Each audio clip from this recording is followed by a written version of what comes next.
Hello, everyone, and welcome to the stream, everyone. I wasn't muted, then I muted myself, then I unmuted. So I was muted for a second. You can add that to the bingo card. Welcome to the stream. How you doing? We're here. We're ready. We are the things I just said. How are y'all doing? How's your Thursday so far? Just got a lot better. I know. Let's see what's going on. Let's look right here first real quick. TP Aloft, what's going on? It is PC time and break time as well. DJ Simple Green, what is up? Peter, what is up? Lycos 45, welcome to the stream. Exiled Wolf, it's going well. How's it going with you? Dramatic Gaming, what's going on? And Simple Green's ready for the weekend. I feel that. Over in YouTube land, Christopher Crawford, what's going on? I'm feeling well, yeah. I did just do a lot of cleaning in here in the studio, so my back is hurting. But that's how it is after I have one of those episodes where my my ruptured disc comes back to haunt me. The stuff I do for a few weeks thereafter, like I'll feel a little dull ache for a little bit, then it goes away. But yeah, I'm good though. Otherwise, Steve, welcome. How's it going? Gotham Guy, or Triple B, I should say, Bears, Beats, and Battlestars in your YouTube form. Welcome. How's it going? Anton, welcome. Be there or be square. That's nice. Adding more to the repertoire. I like that.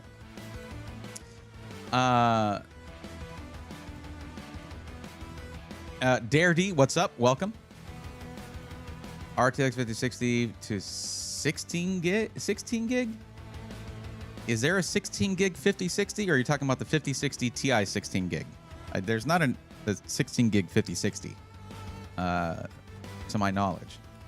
So probably 5060 Ti for $390. So tempting. There have been a couple of 50 series cards that have dropped below MSRP, which it does normally take a while for that to happen, and I guess that's what happened here. But yeah.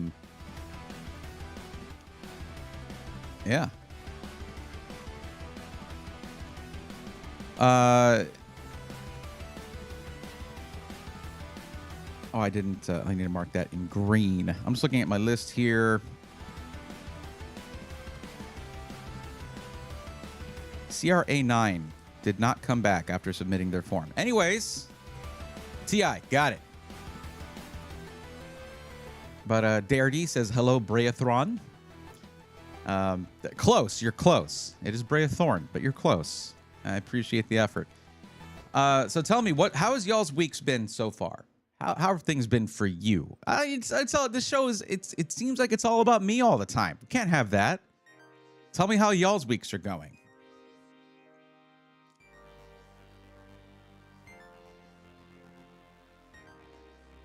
TJ Sparks, welcome. How you doing?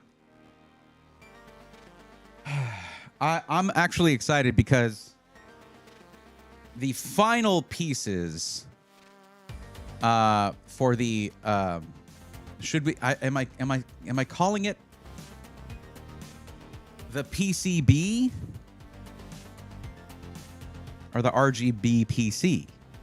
That doesn't seem right, especially considering that RGB Custom PCs was a system integrator, smaller system integrator that did go under this year, and I don't want to disrespect that. So I think PCB is the name for it. Anyways, the final couple of pieces finally arrived, and it was a couple of these. For some reason, you know, there's these. These are a lot like the Asia Horse cables that I had talked about quite a bit.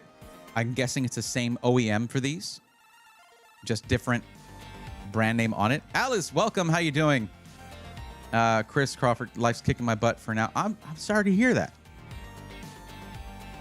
man. Yeah, especially because you always come in here with so much positivity. But I hope maybe being here helps feel positive, and let the other stuff sort of, you know, it can wait. It can wait, and hopefully it's a nice chill place for you to hang out whenever that kind of stuff's bothering you. But these cables are the ones I'm talking about, where it's this is an 8-pin CPU cable. And I got 2 of them, and they took like a couple of weeks to come in. These are the hardest ones to get for some reason. But that's it. 2 of these, and that was it for PCB. And I can finally get it put in its place where it's meant to be. And I can get my setup back up and running. I got to undo all the cable management I had for the PC being under the desk, and it's like hanging under the desk. There's a mount for it right here. By the way, see that right there? That's an under desk mount, and I don't have carpet in here anyway. But no, it's going to be on the Alex drawers that are back there instead in the setup full time. So I'm going to be able to finish that up, put that in there after stream or tomorrow. What's up, Alucard? How's it going? Ruru2, welcome. Michelle, welcome as well. How you doing? And Sailor, did I already say hi to you? If I didn't, hi. If I didn't, how did I miss saying hi to you? I hope I didn't. But welcome. Good evening. My bad for show up, says Bone Shock. What does that mean? Well, we started 7 minutes ago. You're fine.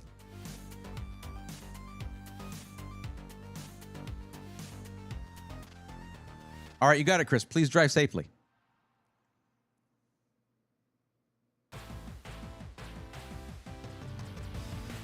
It's going great playing Mass Effect on my new build. Thanks again, Braythorn. TJ, you're absolutely welcome. Happy to hear that. Steve says, I watched Fantastic Four this week. It was good. I maybe hoped for more, but it was entertaining. I heard it was just like not very action-packed, which we're sort of used to seeing a lot of action in superhero movies, and it was more. But I heard the vibes were good. Like the setting was cool, from what I hear. Oh no, you're not late, Bone Shock. Like I said, we started 7 minutes. You don't have to be here at the very beginning of the stream. All you miss is me being muted for a few seconds. That's all you missed. It's okay, Darity. It's all right. It's almost a meme to misspell my name at this point. It's fine, or it has been for a while. Let's put it that way. Got quite a few regulars now. The Brave Avengers. Well, Steve, we got the Swarm already. Which who was it that there's somebody that I follow that uses that name, and it bothers me. But they're way bigger than I am, than we are as a community. Their community is much larger, but it's okay. Ruti did not like the Fantastic Four ending. I'm sorry to hear that. There's Audacity. What's up? Welcome. How's it going?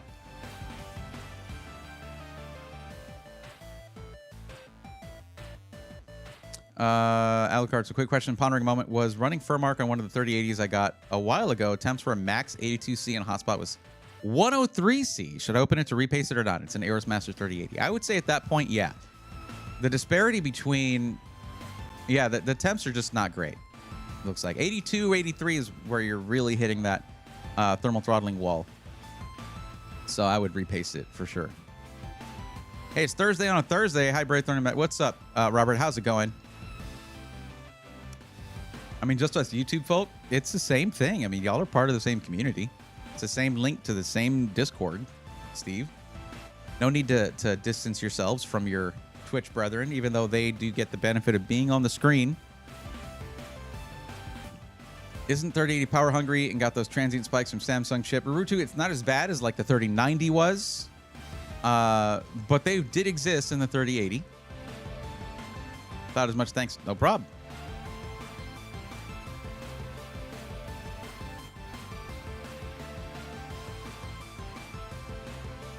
But yeah, we're here doing PC matchmaking tonight, doing that again. And, you know, maybe nobody shows up that needs help. It would be fine, I suppose. I can't complain. It's no one's required to need help with configuring a parts list or finding a pre-built. But it does, you know, I don't know.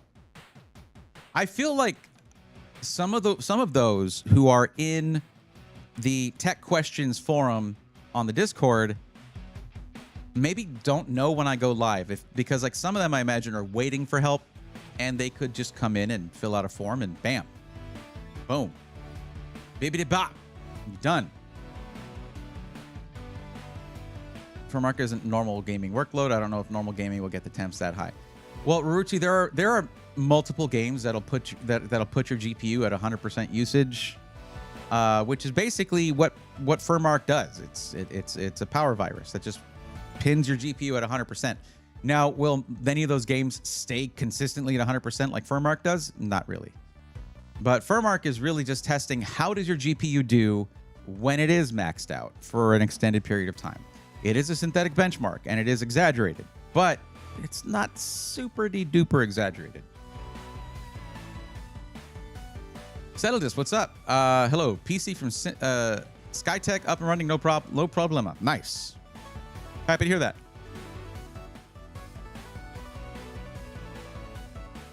It's Team Purple versus Team Red. Alucard, I don't know. I don't care where someone's chatting, but if they're part of my community, we're all Team Purple. And it's not whatever purple Twitch calls their purple, like whatever name that is. It's Electric Indigo, baby. Happy Thursday, everybody. My drink of choice is Martinelli's tonight. How about you? I have some Waterloo. Which is the sparkling flavored non-sweetened water. And what was the flavor? It was like tangerine, blackberry, blueberry tangerine, something like that. It's pretty good. I just know the tangerine or nectarine something. Oh, it did drop the price $200 since I bought it. Settle this. If you bought that from the site, you may be able to email them about that and see if they can price match that, give you a little bit of a refund. Or if it's like Best Buy or something, I forgot where you got it. They'll usually have price matching for themselves, especially if you just bought something. Cecil Reed coming in with a very important message for the YouTube audience. Hit that like button while you're here. Might as well, you know, you're already here. You might as well, live a little. Skytech website. Yeah, I imagine if you email Skytech and say, hey, I just bought this and it just went down a couple $100. Can I get that discount? Why not? If you don't ask, you don't know. The worst they can do is say no, and then you're like, well, I'll return it then. And they'll be like, oh, well, maybe we'll do it then. Okay, here you go. I'm not saying threaten them. Skytech's good people.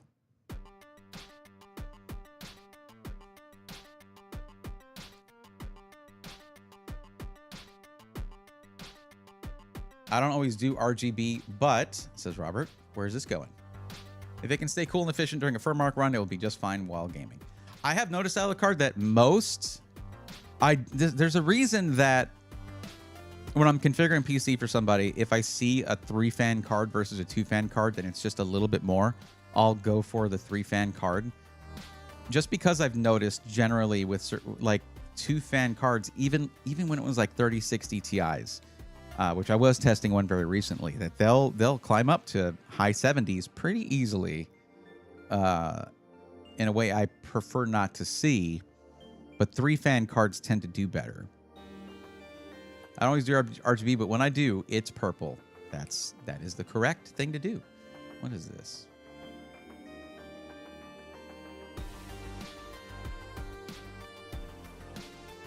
Apparently, I can do Q&As and polls on YouTube now. So that's cool. All right, I guess I'll keep that in mind. If you hit like, I get extra pizza. No, what good does that do me, Roberto? I actually had pizza tonight. We had some Peter Piper pizza because it's a unique and delicious flavor. The way they use a cornmeal under it when they're really good. Not something I should eat very often, but when I do, it's delicious. Bring that music down. Right about there.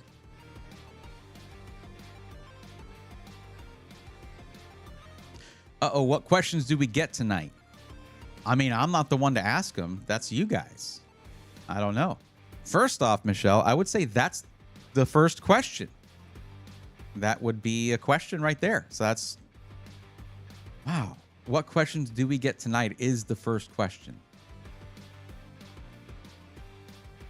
I like it. Why is Gamora? That's good. That's good. It's a good question. There. Also, I'm giggling right there. It's my giggle emote. Gonna have maple spam sandwiches tonight. I adore spam. Anyone who doesn't like spam hasn't had it cooked right. Spam musubi. Also great in omelets. Good stuff.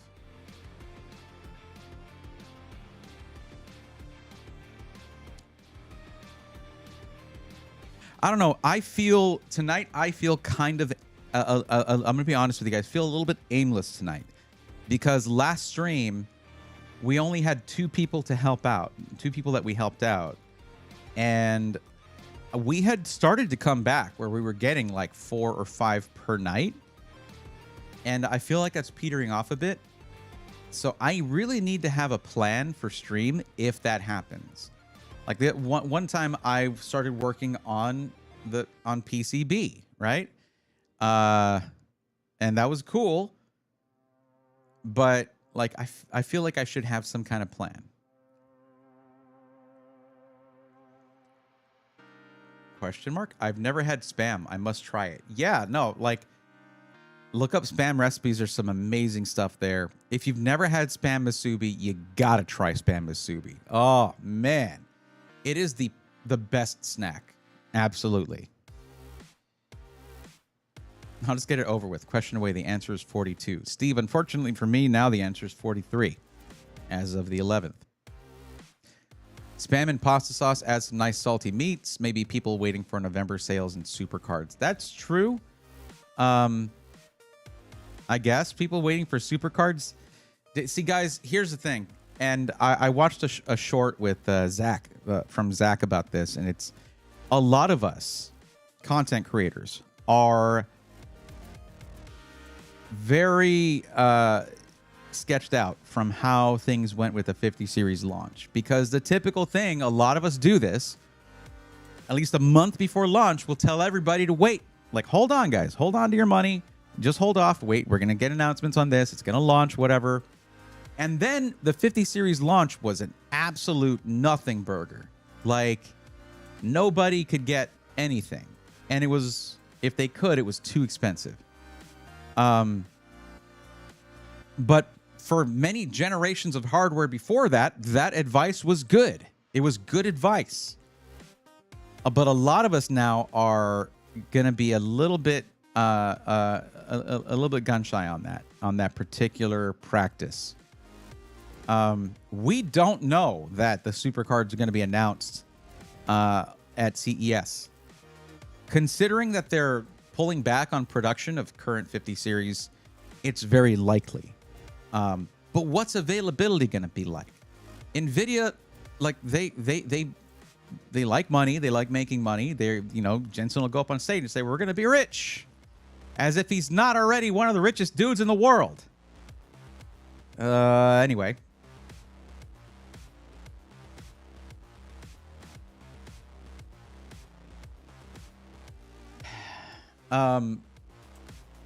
They like controlling the market. And the easiest way to control the market is to limit your product. They got a lot of flack for it with the 50 series launch, but then again, then tariffs hit and all of that. Oh man, this was a horrible year for PC hardware and for pre-built companies too. For most, some flourished, okay, and I happen to know that. And if you're that one of those ones that flourished, and you're just listening to this podcast of a stream in the background, good for you. That's awesome. That's good. Somebody needed to, right? But it was a really, really rough year. Not just, of course, for PC hardware, for every product, because we are, or we're supposed to be, part of the global economy, and America is a buyer. We buy from other countries, and that's what wealthy countries do. Like, that's a sign of prosperity. But I guess some people didn't like that, I suppose, or didn't understand it. Anyways, have you seen Monty Python? Asks Steve. Movies or show? Because yes to both. Life of Brian is a fantastic movie. Robert says, just realized never seen spam on pizza. I think I've seen that at like a local pizza place, maybe in Vegas.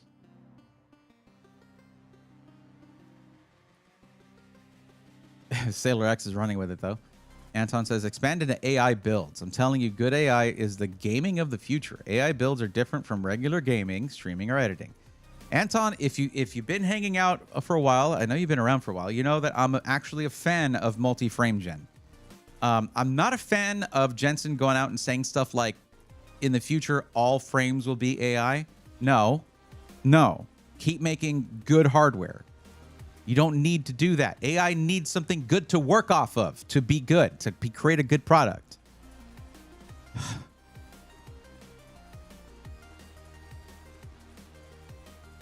Can't remember that one off the top of my head. I'll look it up. Oh, seen the spam sketch. Spam.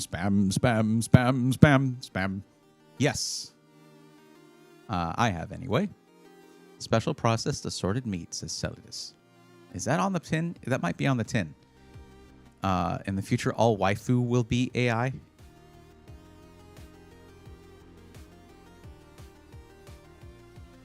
Or is that an L?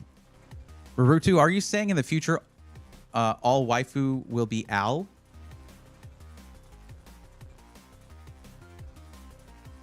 Like Bundy? Or are we talking about like from Home Improvement? Okay. I waited until late June to buy my 5060 Ti 16 gig. It's a good card. Got a bad rap, but it was a good card. Well, I'm out of the loop with the spam sketch. Maybe he meant Alf. Could be. All AI will be Alf.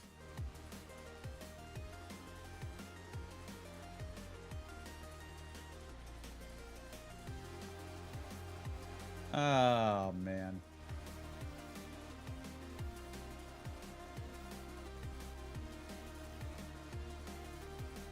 Man, where's all my Twitch people at?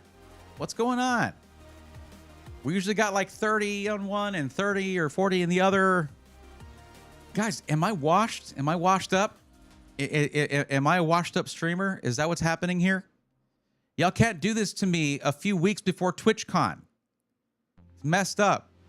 What if Dan Clancy, because I run into him now each time I go, at least for a second. What if he's like, yeah, I remember saying hi to you before. Let's look up your CCV. No, don't do that. You're killing me. Where is everybody? It's okay. It's all right. I feel like Stephen Colbert must have felt on Tuesday night. Like, you guys have a better place to be. Why are you here? Maybe there's something good going on. Let me look at Twitch.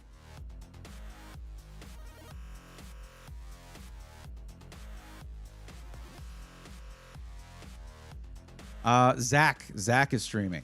Okay. That's one thing.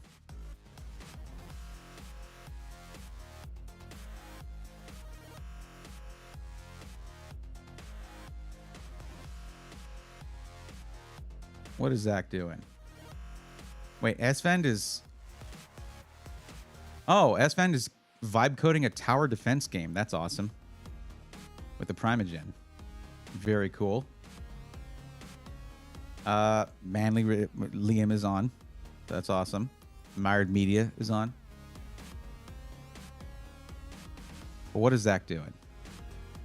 It's doing a build.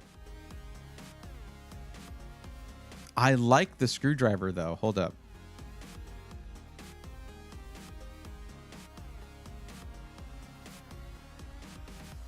Oh, yeah. Yeah, I've got that colorway.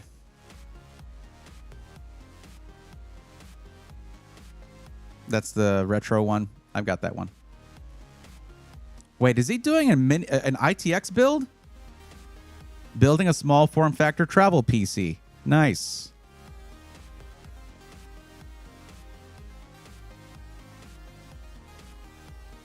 It's apparently my 16-month sub anniversary.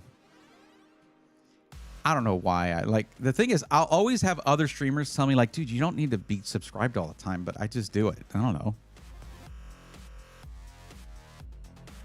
Oh, you can pause and rewind streams now? Okay, guys, Twitch view, chat. Can you pause and rewind my stream? Am I on the list for that? I'm a partner like Zach for the subs in chat right now. Can you do that?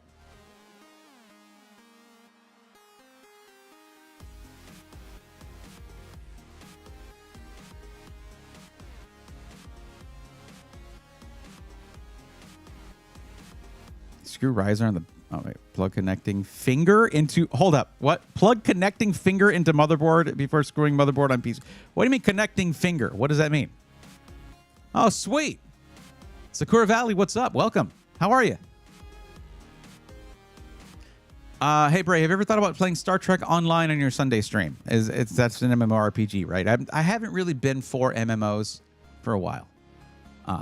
I had my fun with World of Warcraft, but I tried getting into Final Fantasy 14, couldn't really get into it. That was my second try with that one.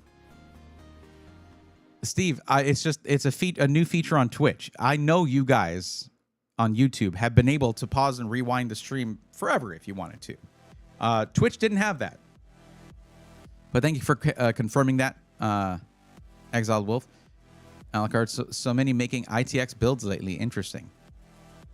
I was actually just on the phone with my buddy Hardline Nexus, Harji, who is on the side, because he's got a lot of projects he's working on. If you need to follow Hardline Nexus on Instagram, if you're not already, by the way. Dude is sick with what he builds. Absolute perfectionist.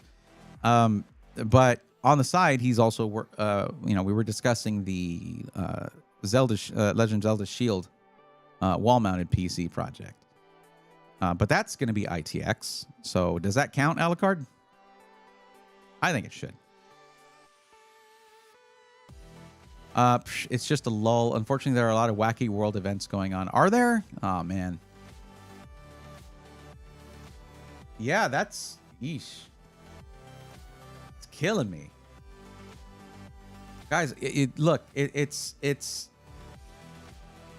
not my fault that I have wrapped up my sense of self-worth with my number of viewers, okay? Hey, I'm kidding.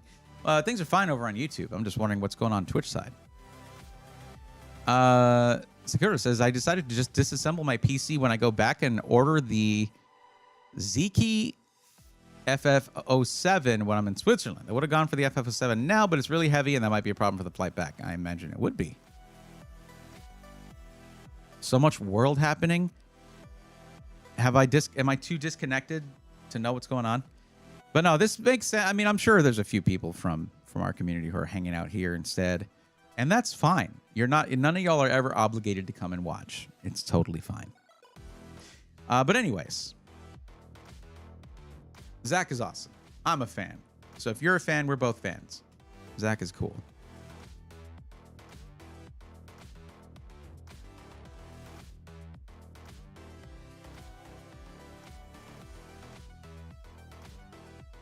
But yeah, Sakura, how did the PC turn out anyway? Out of curiosity, you might have come in and said so. But it's been a minute, so it could be the new Silent Hill game too. Yeah, I was watching, or actually, my girlfriend and I were watching Gab Smulders play that, and it looks insane. The visuals are insane. I mean, Unreal Engine 5, I imagine. But man, holy crap, that game looks gorgeous, except when it doesn't want to. And then it does that really well, too.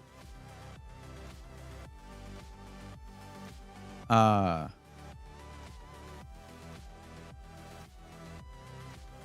yeah, if you don't know who Gab Smulders is, that's Jacksepticeye's wife, girlfriend, partner. And we like watching her videos of her streams because it's just really, she's really chill. It's doing great. War Thunder did start to work properly, but I didn't play it that often. Also, since using my mouse via Bluetooth, that's been working as well. Were there problems with your mouse before? That's not good. That's not good. That's one thing I'm kind of concerned about with PCB over here. Is that because of the way I have to orient it, all the I/O is going to be, well, I mean, normally on a PC, your I/O is towards the back, but I could use Actually, I probably need to get quite a few USB cable extensions just to have my I/O accessible, because it's under a panel, under some fans. It's an odd layout for the case, but I love it anyway. So I just noticed that. Hold on. I just noticed that Zach has a Horde flag back here. I need to talk to him about that next time I talk to him, because nicely matches my Horde tattoo. There you go. Anyway. Yeah, we talked about it. The G302 is lagging for some reason. I gave it to my friend at work, so I just use my old one using Bluetooth since I lost a dongle. Ah, yeah, okay. Also, randomly be getting people in my streams asking about PC part recommendations. Interesting. Well, you know where you can send them.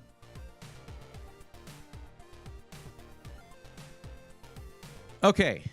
This might be an odd time to ask this. Of course, there's more people in here, which I'm happy to see. Welcome, viewers. Welcome, everybody, to the stream.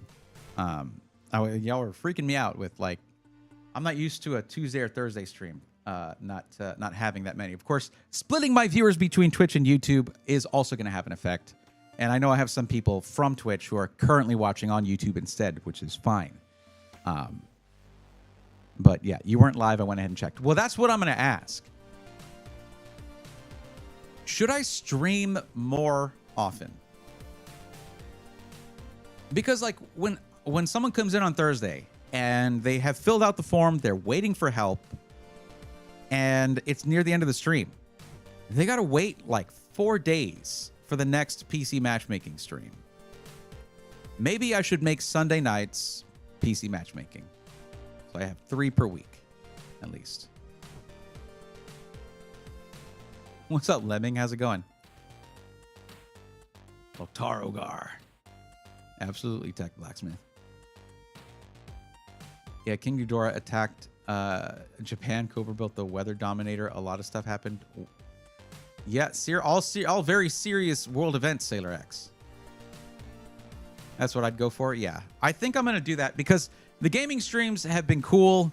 But honestly, I should lean into my strengths.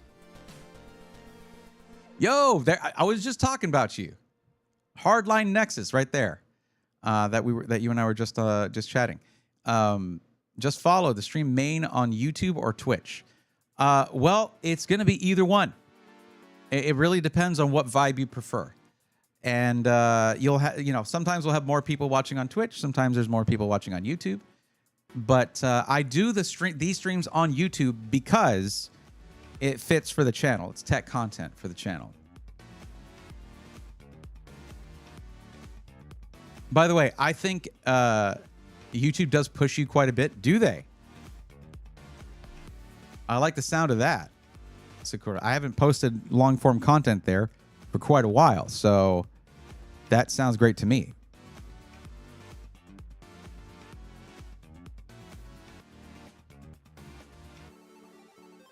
But I appreciate the follow, man. Thank you.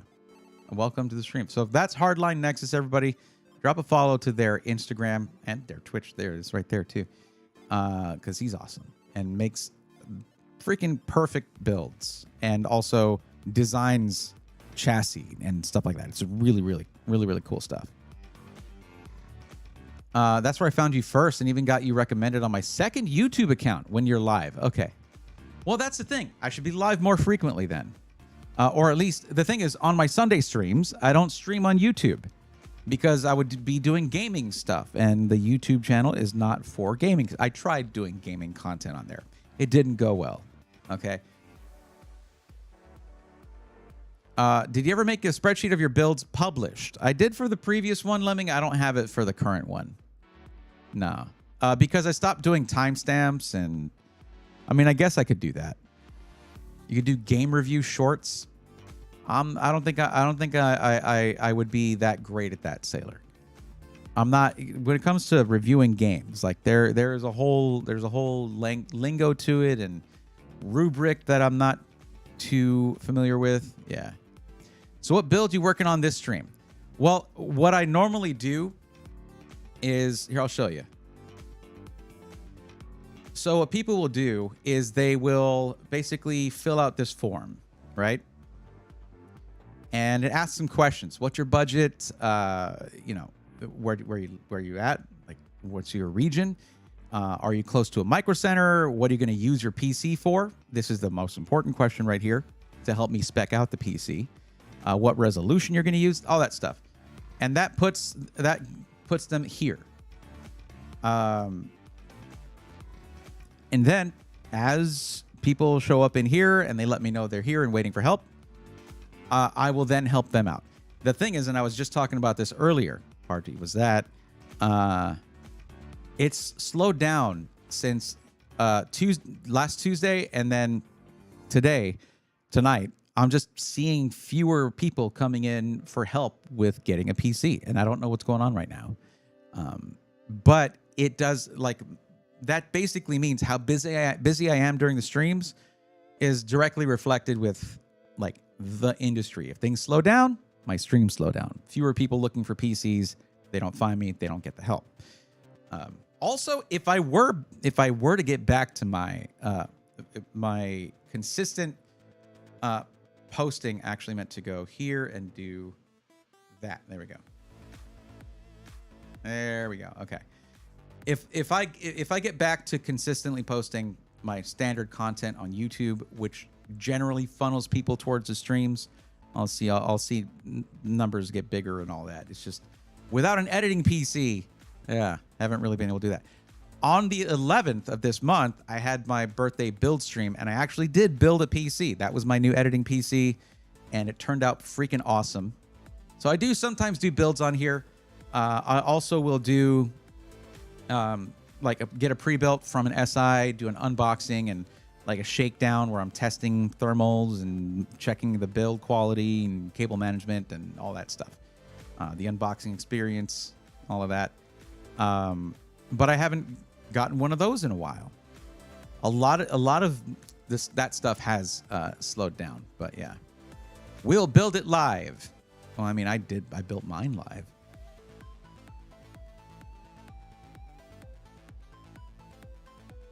Jim Lee said, I saw, that was amazing. Thank you, Jim. I appreciate it. But yeah, Harji, I did the build in the Future Dusk Tower 600 thermal take. I love that color. I mean, I'm a fan of purple, so that's not something I hide. If I were trying to hide it, I'm not doing a good job. But anyways, I want to do more builds on stream. That's always fun. But the thing is, I'm a pretty slow builder, especially when I'm trying to be entertaining and reading chat and doing all that. I don't know how Roby does it. Roby is really good at that. Really good.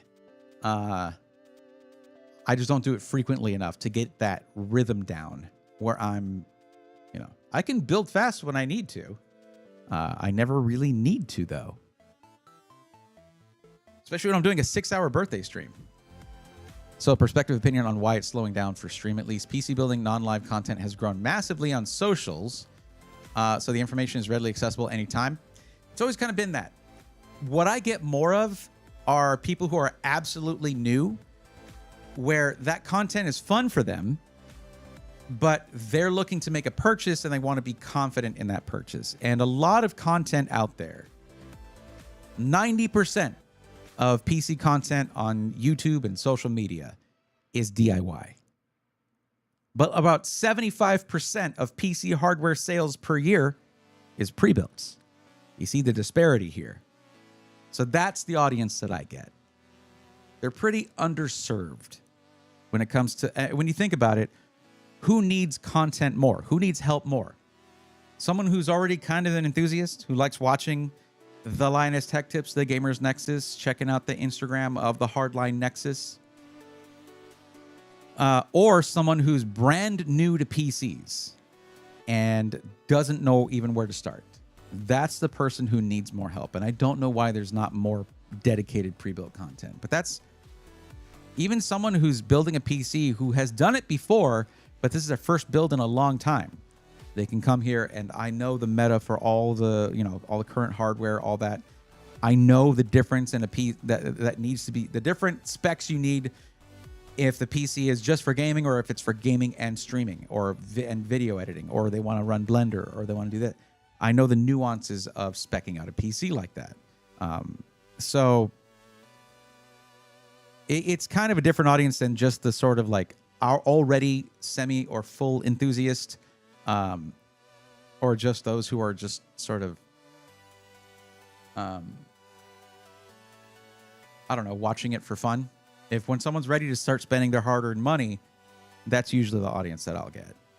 And of course, my regulars who just hang out regardless of whether they need a PC or not. I watched PC building videos on YouTube back in 2010. Yeah. I'm a dip already. Got my EFT Arena dailies to do. Should be reset by now. All right. You got it, Sakura Valley. Thanks for coming in. But yeah, I appreciate the input though, because yeah, I mean, DIY content and PC building content in general is always going to do well. It's always going to do well.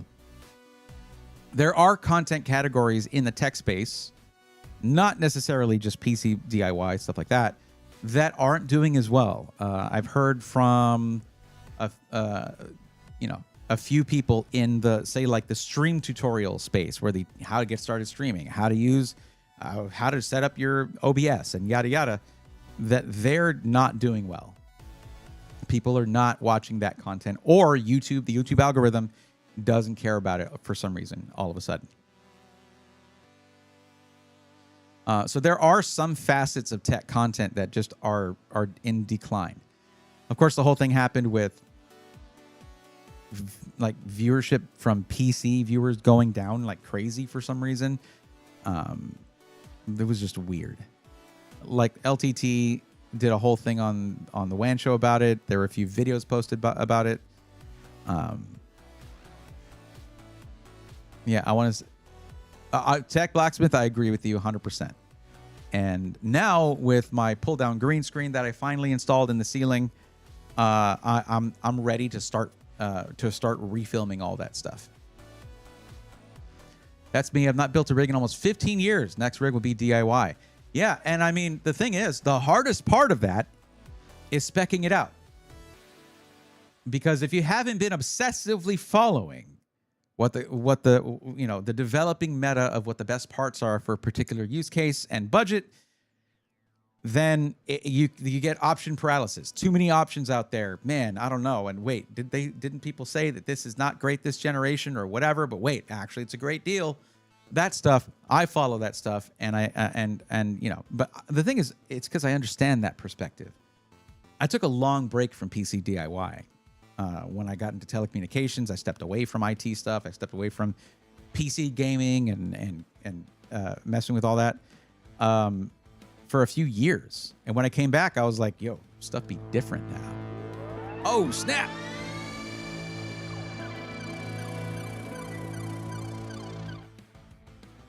Is it just me, or did Hack Smarter just raid with a party of 20? Let's go, nerds. Welcome, Raiders. Welcome, Hack Smarter. Saying Hack Smarter, not harder. Why not both? Hack smart and hard. I'm sorry. I don't mean to disassemble your slogan there, your catchphrase. I don't want anyone to look too closely at the "Let's go, nerds" thing that I yell all the time. Okay, it came out and I just kept saying it. But hey, here's a little shouty for Hack Smarter there. How was your stream? Were you potentially, maybe, perhaps talking about hacking and doing so smartly? That's just a guess. I'm just throwing it out there. What's up, Deathwish Zero and Cybersec Wiz? Welcome. Hacking all the things. Yes, great stream. Happy to hear it. For those who are new here, what is the bald man surrounded by purple? What does he do? Well, I'm more on the hardware side of things, and I help people who are brand new to PCs either find the right pre-built for their budget and their needs, or put together a parts list for a DIY build. Either way, I work directly with people with viewers, helping them one-on-one for free. That's what I do. And if that's something that you like, something you're interested in, feel free to drop a follow. I do this Tuesdays and Thursdays, and soon I'll be doing this on Sundays as well, instead of just gaming on Sunday. I usually have Sunday gaming streams that are only on Twitch, but I should be doing more of my main thing. So it's going to be thrice a week, even for free. Yes, for free. I'm not. There are some people who charge you, who charge you, and I definitely do not want to make it seem like they're not providing a valuable service. I also can do that consultation kind of thing off stream. Then I would charge if it's off stream. If someone insists, like, hey, I need this to be. I can't show up to the stream. I need to do off stream. I don't mind paying a little bit, and I try to charge a very fair amount for that. But I know there's content creators out there who do it. They charge more, and that's fine. Like, that's some things are worth whatever someone's willing to pay for it. That includes both goods and services. But yeah, that's awesome, man. Chiefs you for that. Yeah, no, absolutely. Thank you. I appreciate that. And yeah, Joe Panica, what's up? Welcome. But so Sundays, we're just gonna say it. Sundays are gonna be PC matchmaking too. So for those of you who have been missing out on the Sunday gaming streams because you're not a Twitch viewer, well, guess what? They're not going to be gaming streams anymore. At least for now, they're going to be PC matchmaking as well. Unless I get something where someone that I know wants to do a gaming thing, then I'll do that. It's going to be a flexible stream day. Okay? How about a nice game of chess? Maybe. Well, the holidays are almost here, so views will pick up. Sailor X, very true. Also, Michelle, I realized I missed what you said earlier, but Sunday Fun Day. You got to make it fun for yourself too. This is fun. It's more fun when I have somebody to help out, though. And so far tonight, I haven't had anybody fill out the form. For those who are curious, this is the form that you fill out. And here's the fun thing. If you, like, say you're someone, maybe one of the uber smart people that follows Hack Smarter on twitch.tv, and you watch that, but maybe you're not completely caught up on current hardware metas, or you don't know good pre-built system integrators. You know, you only heard bad things about pre-built, but you know better. You know there's no such thing as a product where all of them are bad. Some are good, some are bad, yada, yada, yada. And someone in your circle, we've all been through this. If you're tech-minded in any way, you become everybody's tech support in your friends and family circle, right? You don't necessarily want to build a PC for everybody in your circle. You don't necessarily want to provide support for that. So pre-builts are a great option. Well, you could just send them the link to that form. Tell them to show up at the stream Sunday, Tuesday, and Thursday at around 8 p.m. Central. There you go. And then they get free help. Shove it off on somebody else. You ain't got to worry about that. I like doing this. I mean, I have an idea for a build, but I don't know if you'd want to spec out a dual GPU build. Michelle, that's just like a GPU, like a standard build, but with 2x GPU. And I imagine that unless you're going Threadripper, you're fine with them being on 8 channels of PCIe each. Yes, me. How could you say no? I mean, if you're literally asking, I mean, it's one syllable. It's not too hard. But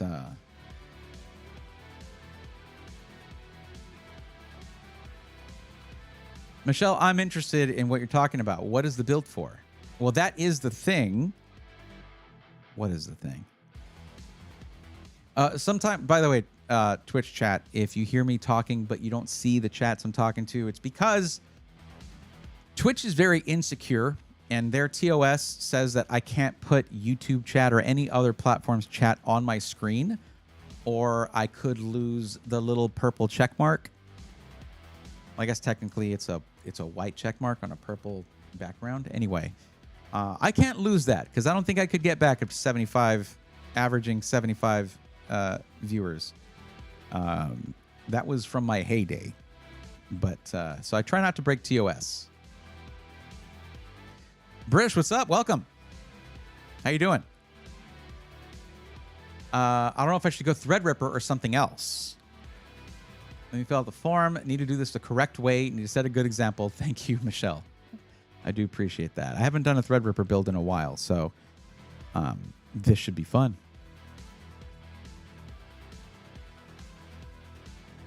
I don't remember if you were near Micro Center or not, but they do have a Threadripper combo wombo combo. Chris, welcome back. Glad to be home safely. Sailor X's Twitch is run by Daffy Duck.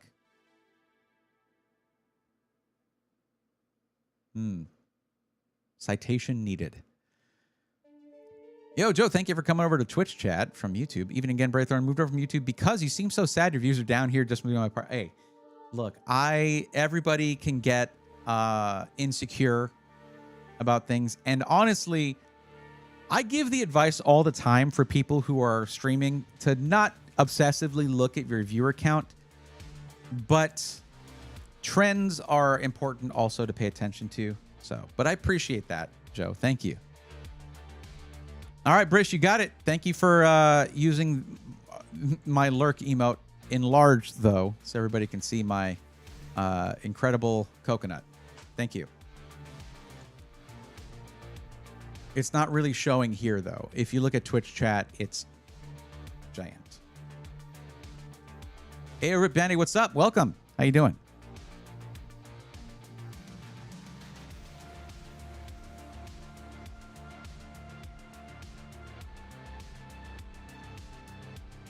Wait, what is that?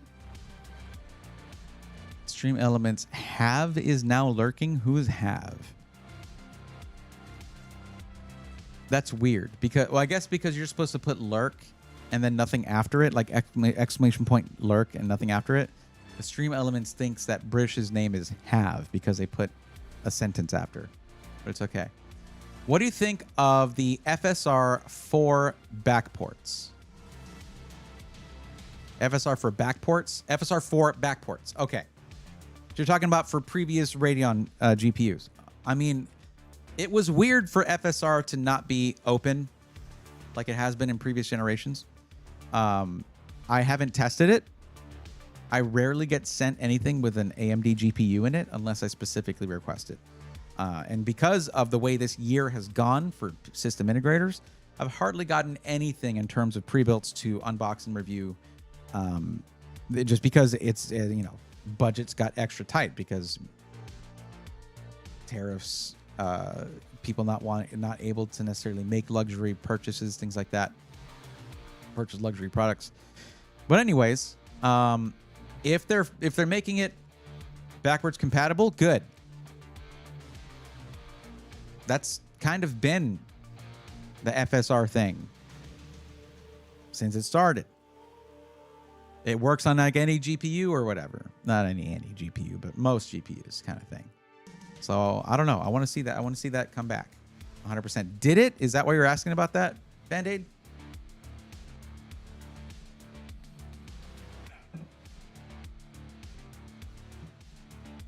Oh, by the way, Hack Smarter, thank you again for the raid. You did just do a stream. If you're trying to get away from the screens, take a break, grab a snack, call it a night, do whatever you want to do. Absolutely fine with me. I totally understand.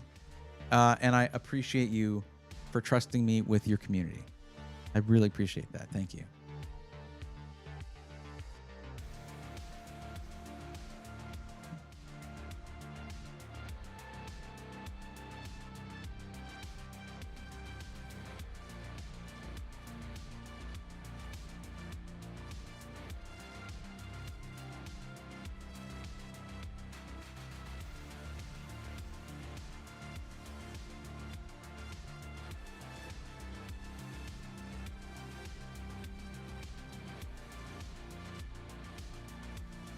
Reviewers seem to hype to FSR 4 a lot, even though it wasn't available on previous gens. I mean, look, it's just another page out of NVIDIA's playbook, right?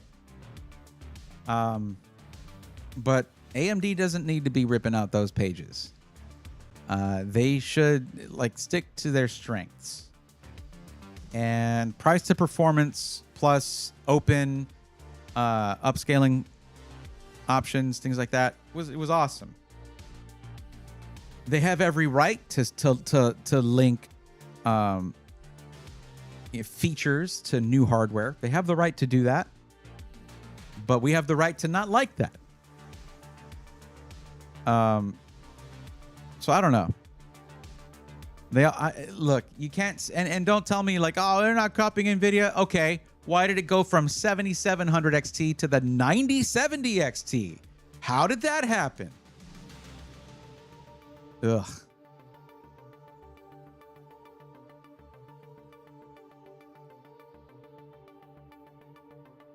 Who knows? It is a mystery to everyone.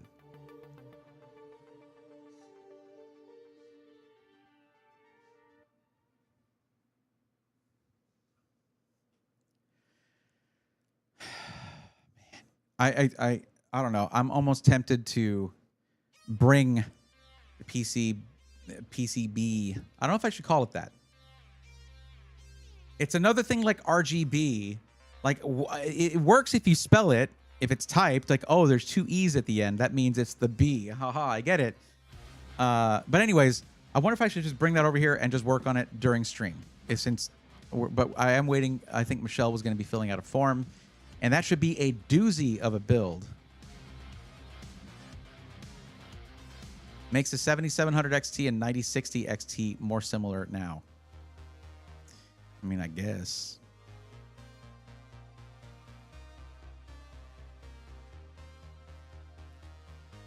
I do know. Okay, so it's wishful thinking. Like 90% sure it's wishful thinking, of course. But you got a lot of people being like, oh, they're going to come out with a 9090 XTX. They're going to do it. Or a 9080 XT. They so screwed up the naming by doing this. God. I just want to get a rolled up magazine or newspaper and just be like, no, whap, no, whap. Bad naming. You already had a naming convention and you threw it out. Anyway. But on the other hand, been a couple years since Dr. Lisa Su was on the stage at CES, and apparently, Dr. Lisa Su is going to be on the stage at CES for the AMD keynote. That could mean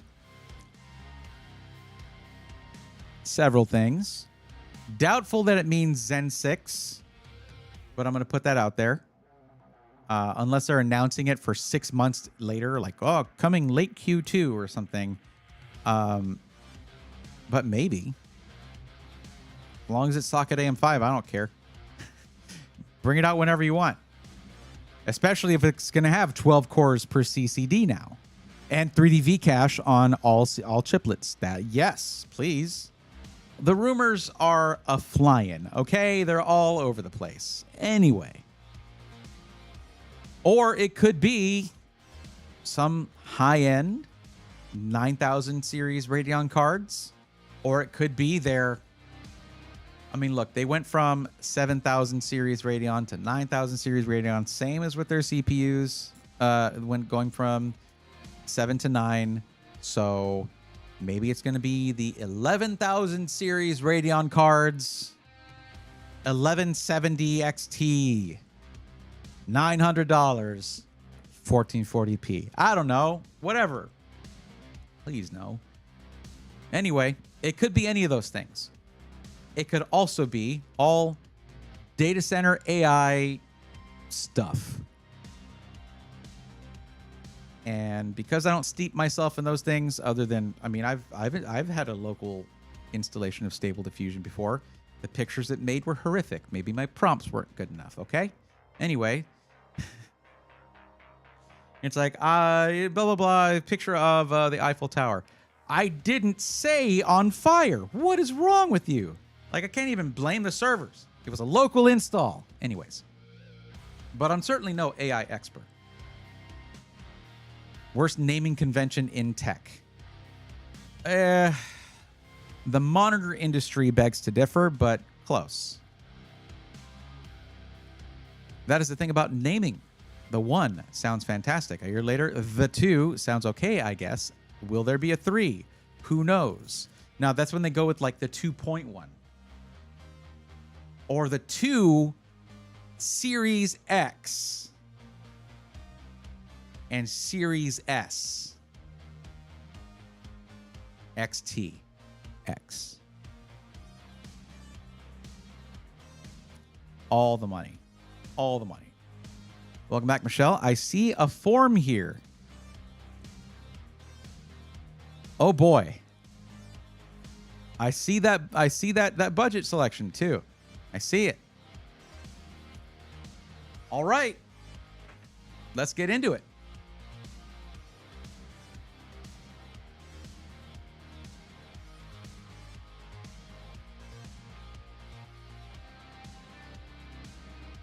By the way, shout out to my lurkers. I see you. I appreciate you. Thank you for your silent support. And I hope that my voice just carrying on in the background is soothing to you. SSA, what's up? Or the TI Super. What?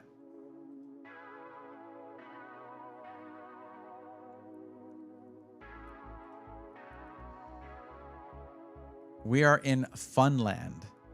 Okay, Michelle. So is this like related to projects? Is this, yeah. Or the Super TI? Have you thought about that? What are we talking about? I don't think about anything, package. Welcome. What's up? But I will need your help for real with this one. Okay, Michelle, you know the deal. What's the actual maximum budget cap there? Maximum number of money dollars for this build. Because you chose the 5,000 or more.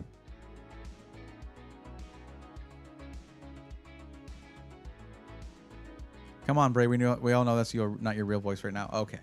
This right here is for the lurkers. I'm going to turn off my vocal effects and just let my natural voice come through. And here you go. There it is, everybody. Okay.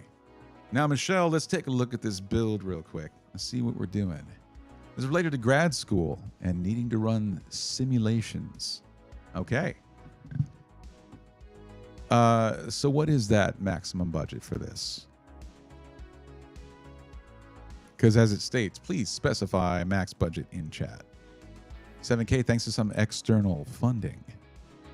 Interesting.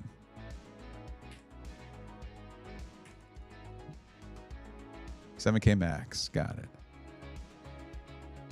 And Georgia Micro Center. Let's see what they've got in terms of maybe some bundle deals. Can you say Whataburger? Unfortunately, no. I don't know how. The joke is I just did when I read your chat message. Okay, let's take a look here. Micro Center, here we go.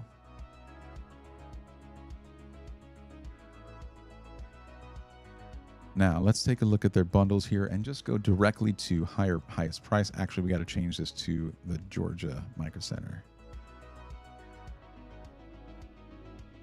And I flew right past it. There we go.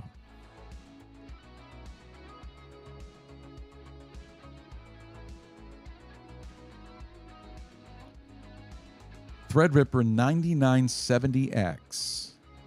Asus TRX 50 Sage Pro WS Wi-Fi. ACEB. Kingston Fury Renegade Pro 128 gigs of DDR5 5600 ECC registered memory. Versus the 7970X with same motherboard, same RAM. Interesting. What's our core count difference?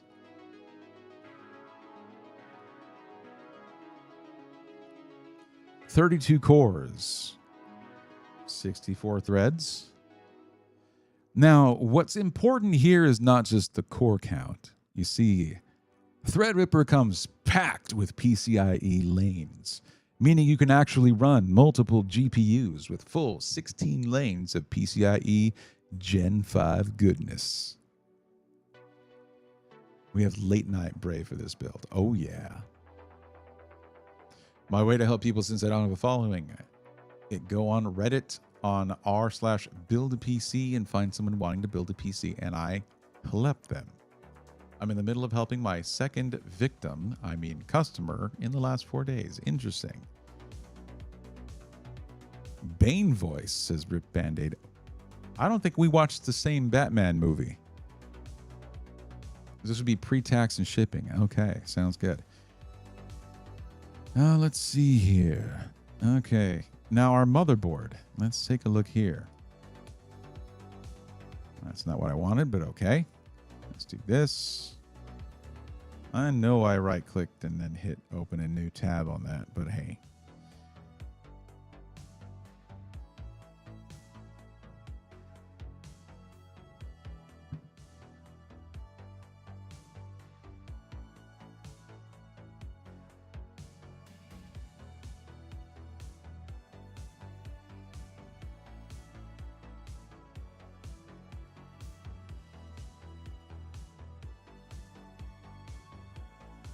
Astro 5090, welcome. How you doing? Now let's see here. 10 gig Ethernet, as it should be. What's our I/O looking like? 3 PCIe 5.0 x16 expansion slots. Very nice.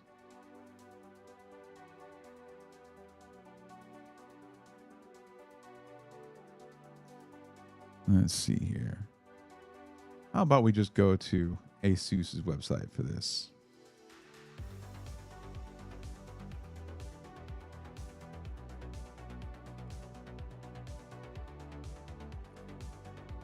Supports up to 96 core CPUs. 1 terabyte. Okay. Supports up to 1 terabyte of RAM. 36 power stages. Holy crap.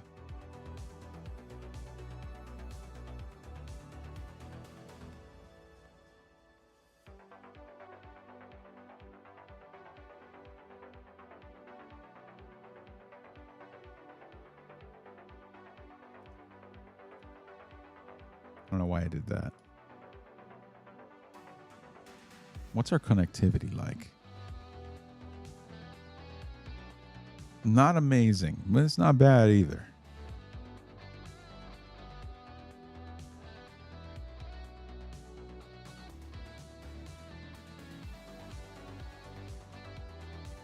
So essentially, oh, I see. Okay. Interesting. So you have 2 full PCIe 5.0 x16 slots, and then 1 that can run an X8. And then you have dual PCIe 4.0 x16 slots, but 1 runs an X4. That's still quite a bit of PCIe. 3 M.2? That sounds a little... that could be better. Dual Ethernet, 110 gig, 1 2.5. 2x2 Wi-Fi 7.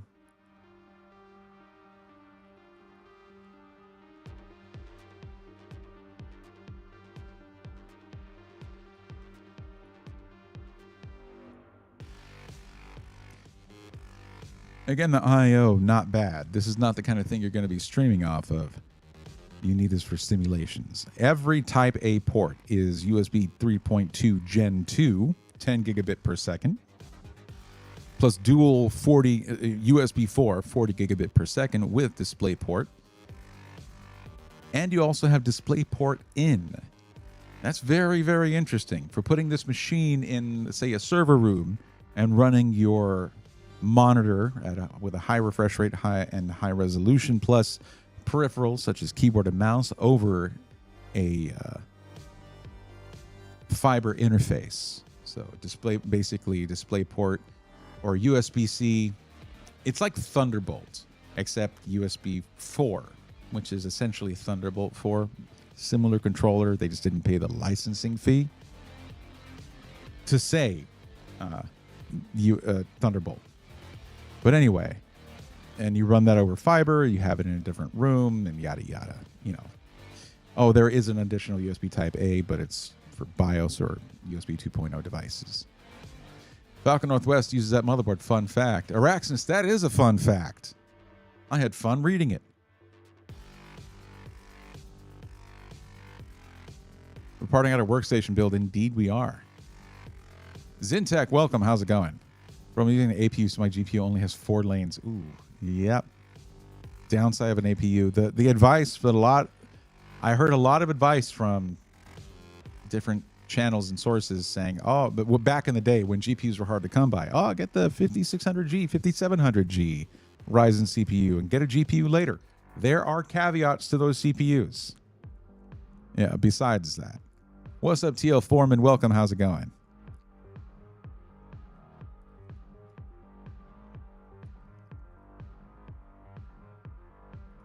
Okay.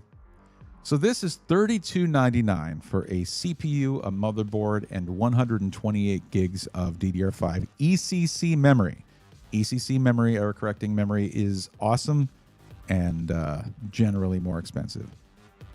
There's also a different option here that costs quite a bit less, but comes with a 9960X rather than the 9970X.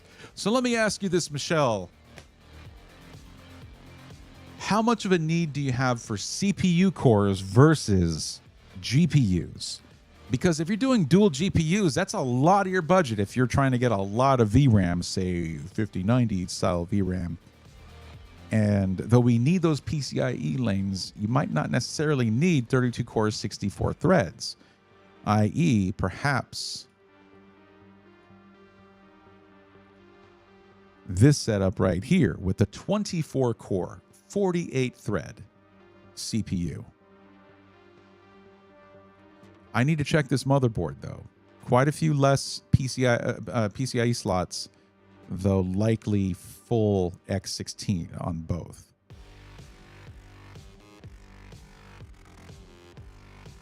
Northern Lights, welcome. How you doing? Glad to hear that, Zintech.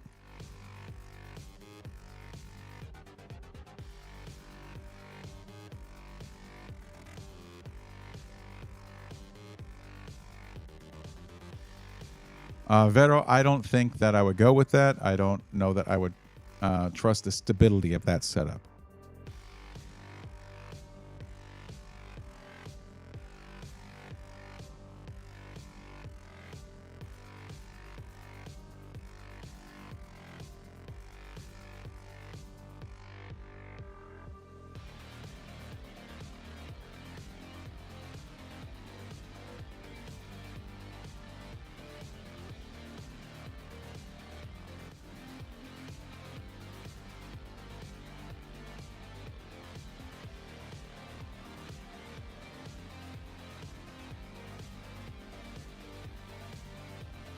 All right, I see dual PCI Express X16 integrated to the CPU with no bifurcation. Very nice.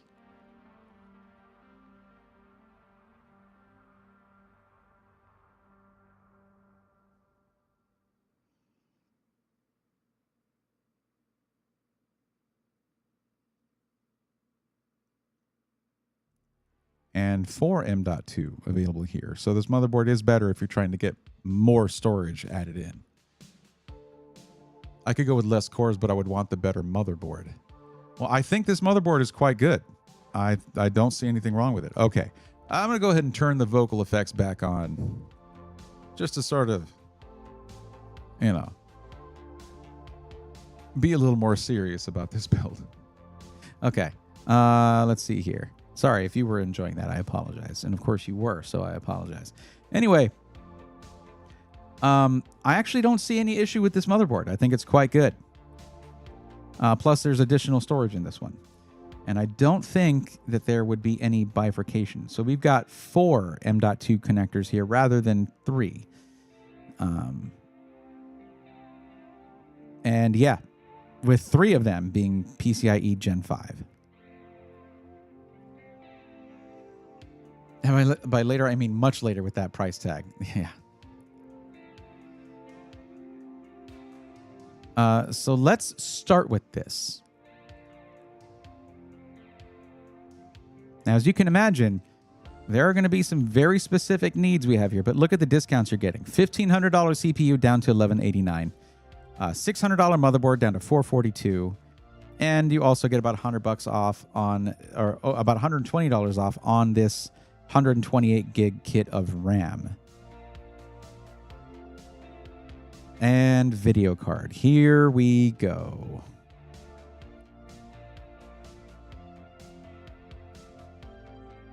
Now, unfortunately, we cannot go with the 96 gig VRAM NVIDIA RTX Pro 6000. That alone is $9,000. $2,000 higher than the entire budget for this build.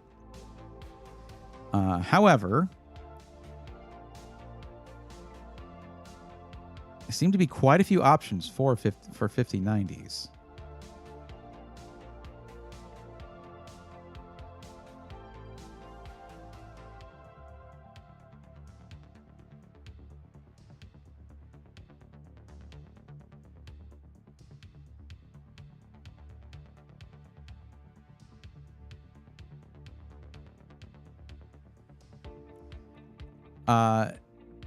Okay, nice. No, not at all. My budget would be cooked. Yeah. In one fell swoop. Absolutely. Okay, so if we hit this and we do maybe another one, I don't think it's going to fit the budget to do two 5090s.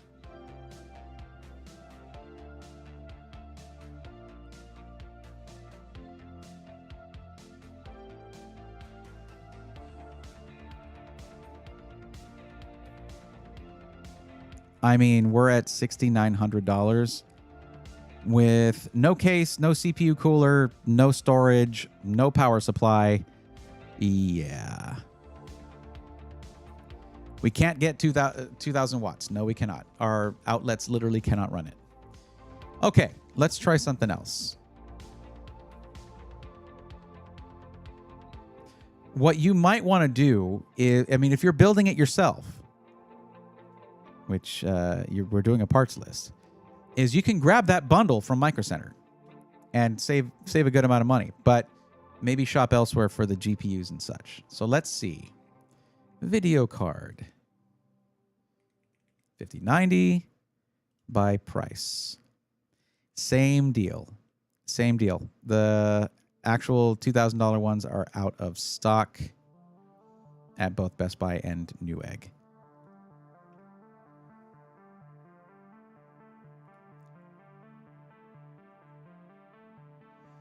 Now, this bears watching. Like, you can keep an eye on this and see when they maybe might come back in stock, but yeah.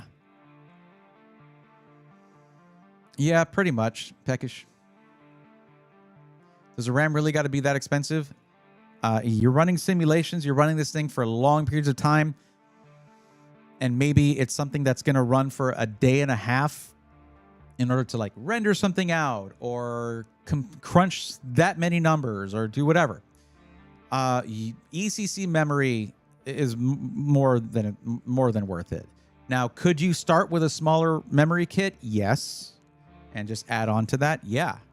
But the thing is, on Micro Center, we can't break up this bundle. They don't like that. You break up the bundle, these go back to regular price. So if we save $400 on the RAM, but then we're adding $400 right back in there on the price of the CPU and motherboard, well, actually it wouldn't be about like $350, something like that. Then yeah, you lose out and it doesn't make any difference.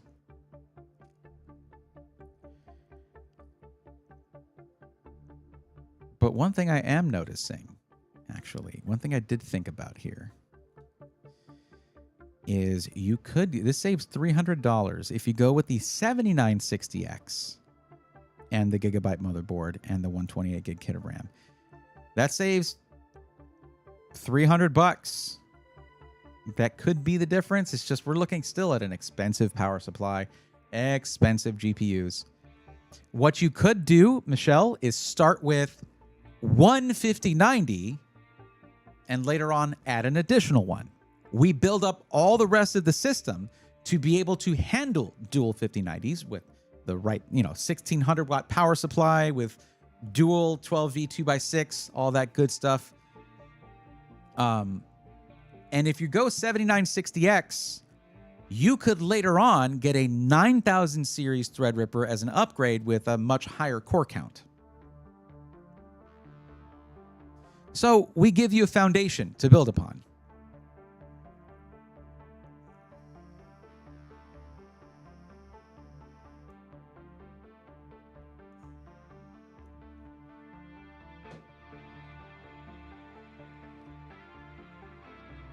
I'm so sad we have no F AM5 CPUs in Australia, like 7500F and 8400F for. I've heard the 8000 series one's not very good. I haven't looked into it myself or tested them myself. But what do you think, Michelle? Why don't we go with a single?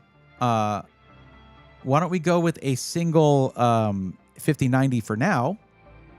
Because think about it. Think about it for a second. Even if we went dual 5070 Ti's or dual 5080s. That'd be 16 gigs of VRAM each, equaling 32 gigs. The same amount of VRAM that's in one 5090. Okay? In this case, that would work for you to just get one 5090. You'll have the same amount of VRAM as two of the smaller cards, right? And then you have that extra X16 slot for another 5090 down the line if one just falls off the back of a truck or whatever, or you build up the budget to grab another one. We're only, I would say, $500 off from being able to just build it like this. And then you're on the 24-core, 48-thread, 7960X. Well, you'll be able to go to a 9000 series one with 32 or 64 cores down the line. You have the platform to upgrade to that. So, yeah. Guys, a build like this, the price might seem shocking. But that's what it's like. That's what it's like. Builds like this are what 32 gig 5090s are for, and Threadripper CPUs are for. Someone who's like, oh, I want the best CPU I can get. I got to get Threadripper for my gaming PC. They're gonna have a bad time. Threadripper's not great for gaming. Also, I like how even budget CPUs nowadays have super high clocks. Like my 8500G sits at about 5.2 gigahertz. Dual 4090s are overpriced. If you can find them right now. They had a 4090 for $2,000 on Micro Center for like a few months. It was bad. Okay, suddenly we're down to $42.99. We don't have to like try to squeeze water out of a stone in terms of absolutely going budget for everything else in the build. This is a big motherboard. This is as EATX as EATX gets. You're going to need a pretty solid case.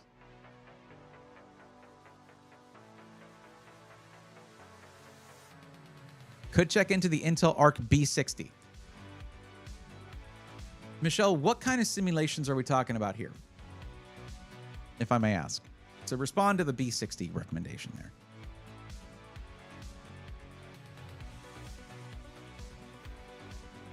I mean, if it's anything AI related, you kind of have to go NVIDIA. A lot of AI applications are going to have been developed on CUDA and just in NVIDIA AI, and it's going to require it for its best operation. Bro, be happy. The 5090 in Australia in US dollars is around 3,200 US dollars, and the absolute cheapest model 5090 is 2,899 US. I am happy. Yeah, and that does suck. Yeah. No, I'm aware. Anyway. So let's see. We should do a PCIe Gen 5 2 terabyte probably for your boot drive, I'm thinking.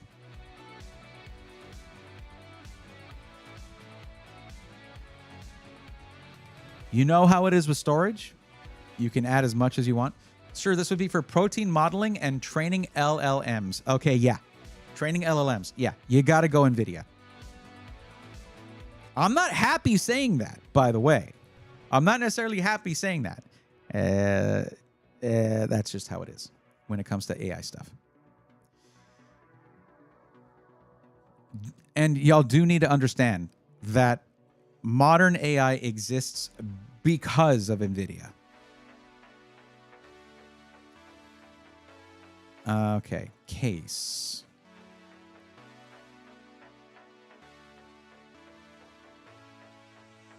Max motherboard side, EATX. Thank you. Okay, we're going to go with the $1,300 Lian Li desk case. No, okay.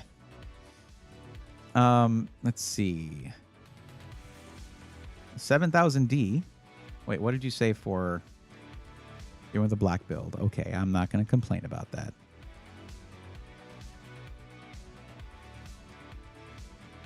Wait, something I wanted to check.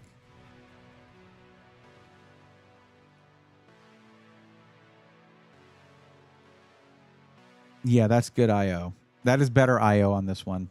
And Wi-Fi 7, plus 10 gig Ethernet, plus 2.5 gig Ethernet, dual USB 4. Still a display port in, which is something that could prove useful if you need your PC to be farther away. And, of course, your USB 3.2 Gen 1.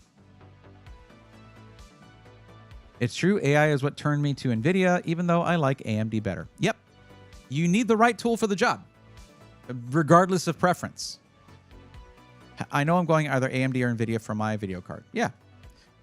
I heard rumors about AMD getting multi-frame gen sometime early next year. Is there any possibility of truth to that?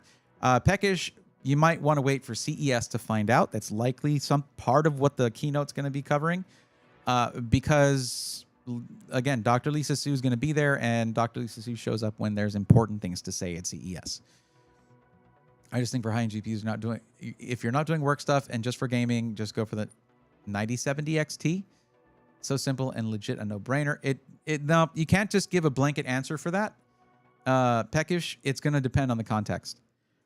Like if someone's doing a gaming plus content creation PC, not the 9070 XT. It's 5070 Ti. That's going to be a better value. But then again, here in the States, you can pretty much always now, anyway, it took a while, but you can get a 5070 Ti for $750, more or less, in most cases.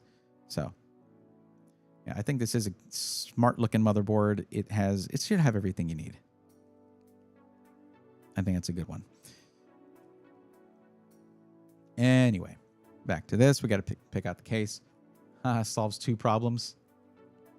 What, the desk thing? Yeah, if that's what we were talking about. Okay.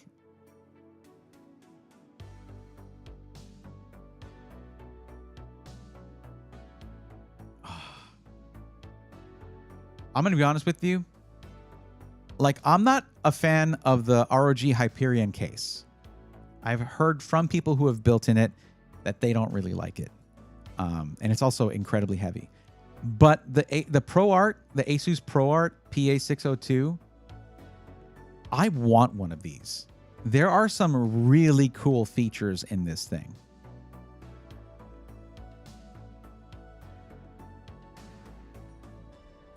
Like one thing it has, I'll show you this real quick. And this is just quality of life stuff for someone who needs to access the back of their PC or move it around. It has wheels on the bottom back of the case. So you can lift up the front and roll it around to like get to the back IO, to move the PC elsewhere. If it's a workstation and you need to move it to another workstation. Anyways, 200 millimeter fans in the front, a smart filter that will tell you when you need to clean out the dust. Just really, and actually the front of this looks like it's plastic or metal or something. The front of this is actually black wood. Wait, no, this is not the black wood one, I guess. That's a different one. They have one with black wood paneling on it, black wood slats on it. I guess this just isn't that one. But it is $259.99. The side is wood, I think. Nah, they have like, I was literally at Asus HQ when they announced this for Computex.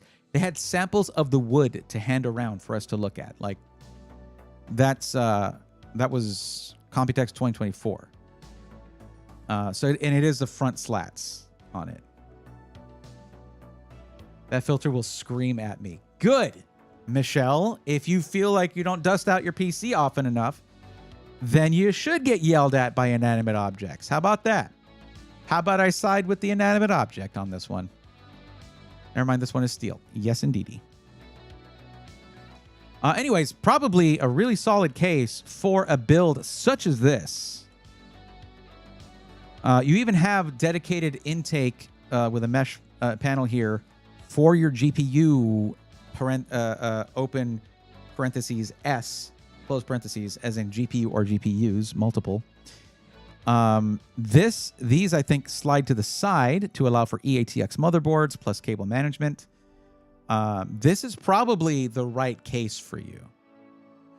Yeah, Araxinus, I did just see that one as well. Yeah, for the rig reboot. That submission video is really good. Redemption, what's up?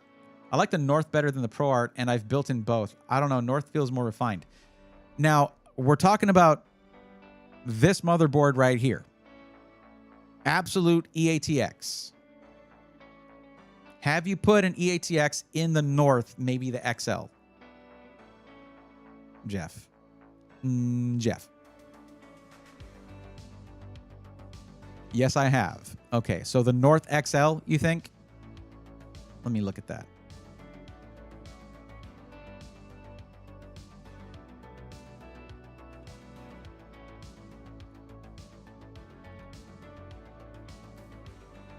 Oh, that's the mesh. I'm not a big fan of the mesh side panel. I'm going to be honest.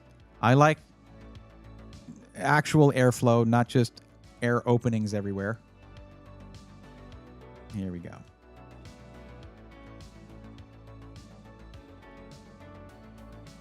Get the mesh. It breathes so good. That's just lazy airflow. Like airflow, like having airflow. You can't get laminar flow if it's just a bunch of holes. Like you can't get laminar airflow if it's a bunch of holes. I wish Kelt was here so he could yell at you. I know what you got to say to Kelt, though. I already know. Your CPU is overheating. Oh, yeah. That can handle EATX. No problem. Look at that. There you go. You know what? I'm down with this. I am. I'll look at the mesh.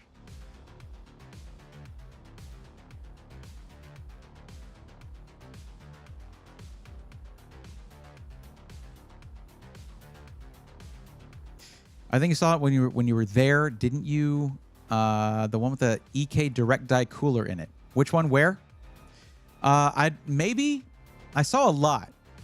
I'll tell you what, Jeff. TwitchCon's in just a few weeks, so you could show it to me soon. How about that? We gotta iron all that out. I'll call you tomorrow.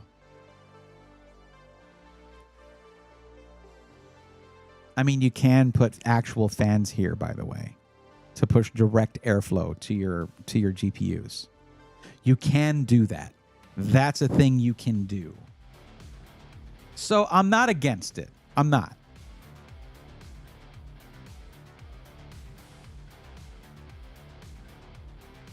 Okay, thanks for showing us the box. Yeah. Okay.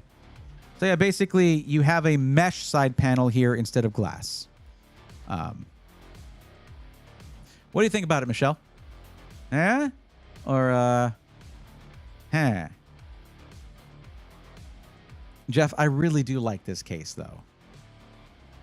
But yeah, I could see how for a multi-GPU setup, especially if you're not getting Founders Edition cards with the full blow-through, because you can actually stack those and get actual blow-through airflow and actually cool them. It's crazy. But you're not getting that, so this might actually be necessary. I'll listen to Jeff on this one. Okay. You say, I'm not that stubborn. Okay, I am that stubborn, but there are exceptions. Now we need about as high wattage as we can get.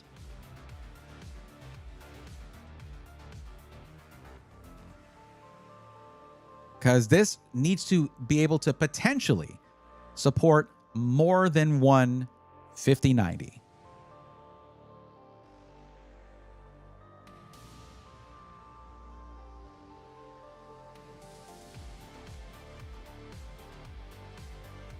Yeah, Peckish, I would say actually with this feature here, pushing air directly to your GPUs, that's kind of hard to beat in a workstation. Also, Threadripper TDP is like 250, and it depends on the CPU.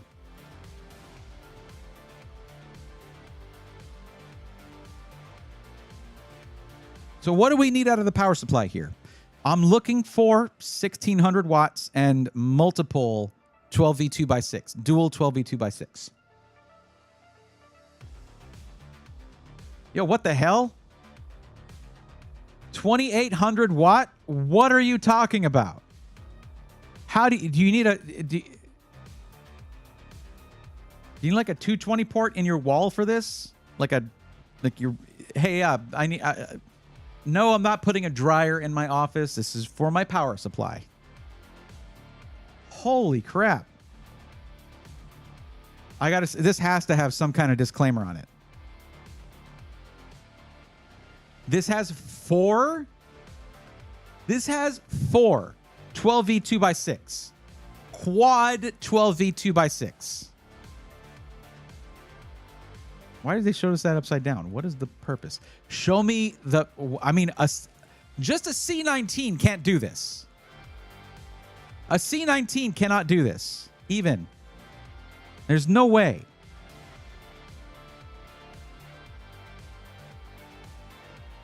You need a 30 amp breaker, yeah. Or two inputs, but then, yeah, two separate circuits. Yes. Imagine the UPS you need for this. What am I looking for?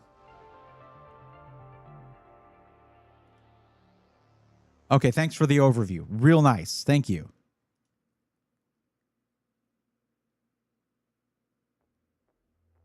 This doesn't tell me what we need. Okay. This is lacking critical information. All right, we're skipping this one. And there's a 2500 watt. Damn. All right. Okay. That's a lot of money for a power supply. $770 for the MSI MEG AI 1600T PCIe 5. But let's take a look at it. I don't know how they're selling it in the USA. Go to a laundromat instead of washing your clothes at home. Yeah.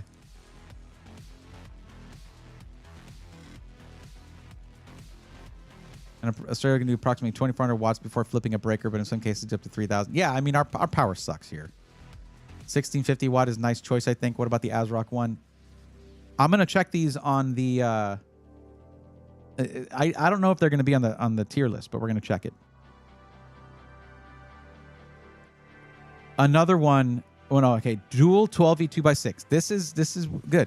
What's the USB-C for? I imagine this actually gives you data then. You actually have USB-C here. Interesting. Interesting.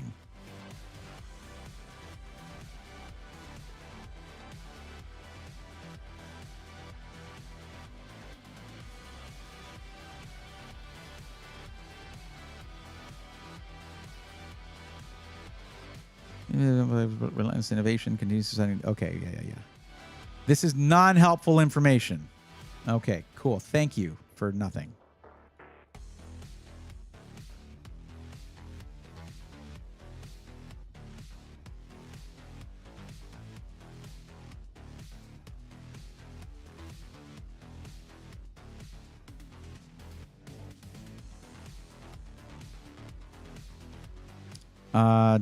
Dual 12V2x6. Okay, cool.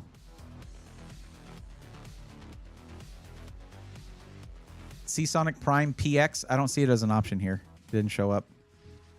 I'm trying to see what's in stock at Micro Center in Duluth, Georgia.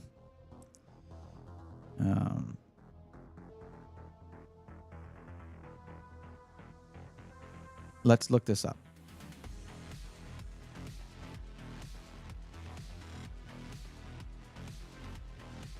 What do you mean Ask Gemini? Get this off my freaking... Ugh.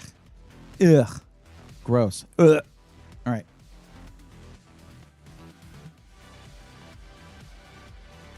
$1650 A plus. Yo. The 1650 is an A freaking plus. I love it. Okay. And it's $550. It's $210 cheaper. $220 cheaper. Excuse me. All right. We found our power supply. Let's go. Face the Shrimp, what's up? I just got here, but I'm into the stream heavily. Lush's voice too. Why, thank you very much. Anyway, yeah, welcome. What's up, Dan? How's it going? Ruchi says download more power. Okay. Jeff, why are you screaming? Why are you screaming? Jeff, don't scream at me. Power consumption might conceivably be a reason to wait a generation. GPUs are getting more efficient. It might be worth considering something with lower draw. I hate to break it to you. The 5090 tries to pull 575 watts through a 600 watt cable. I don't know about more efficient. True, download more RAM. Easy. I love how exactly that, like that, my brother screamed to short. Ah.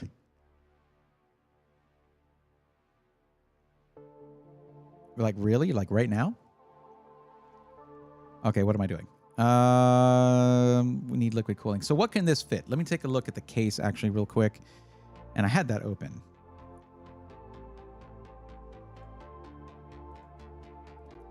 Go here, here. And, yeah. Let's look at cooler compatibility. Thank you very much. Okay. Radiator sizes.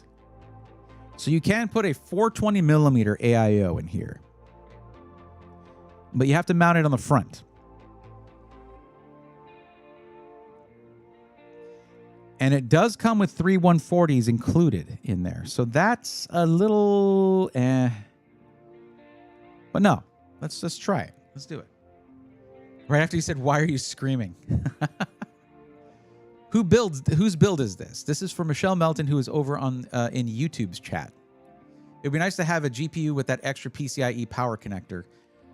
Yeah, and honestly, though ASUS charges ludicrous amounts of money for their products, I am a fan of their, well, potentially a fan of their BTF, supposedly 900 watt capable direct to motherboard connection.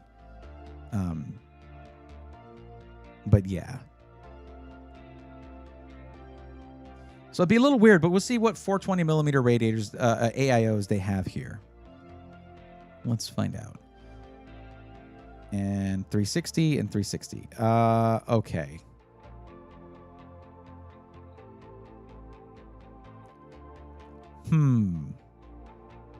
Well, it's not like it's the screaming like crazy number of cores that the top end Threadripper CPU is going to have. This should do just fine with a 360. Plus, you get to keep your front 140 millimeter fans, and then these become your exhaust fans. So this is the Silverstone Threadripper 360 millimeter AIO. 4,000 RPM, yeah. Insane. Yeah, the double RPM, yeah. Skip the GPU, use integrated graphics board, easy savings. Absolutely great for crunching out AI stuff, 100%. I really like ASUS BTF. I have a BTF 4090. Nice. Ice Giant has a new one.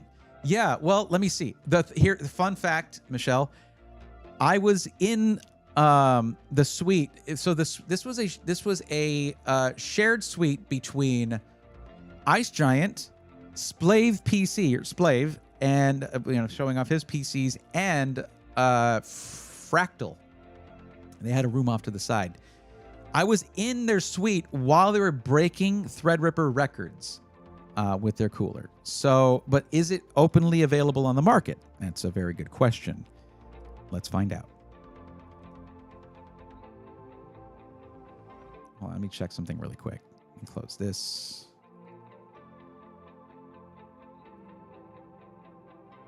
STR5. Okay, I just had to check that. Choose CPU cooler. Or is it just TR5? It's just TR5 for the socket. No? Okay. TRX50. No? Okay. No? Okay. Neat. Thanks. Let's go here and switch to 420 millimeter radiator. Let's see what that does for us.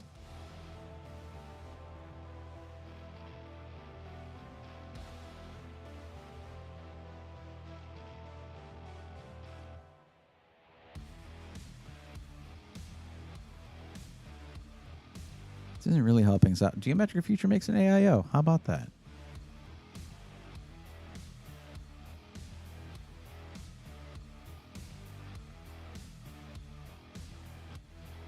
Let's see if I search Ice Giant. No, hold on. I got to turn off the. They might have their 360.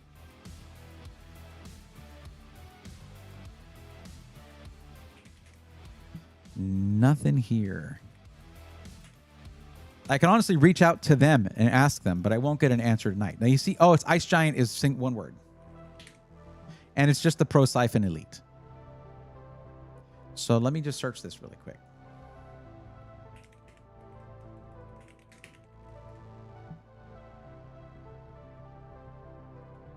The Titan 360. I did a YouTube short on this. Well, it was on Instagram too.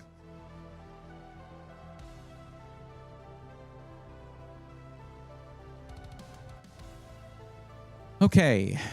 0 moving parts in this AIO other than the fans. No moving parts. Okay. Designed to cool the flagship CPUs of both Intel and AMD. What about our compatibility? AM4 and AM5. Unfortunate. And it's also expected delivery October 2025. It's on pre-order.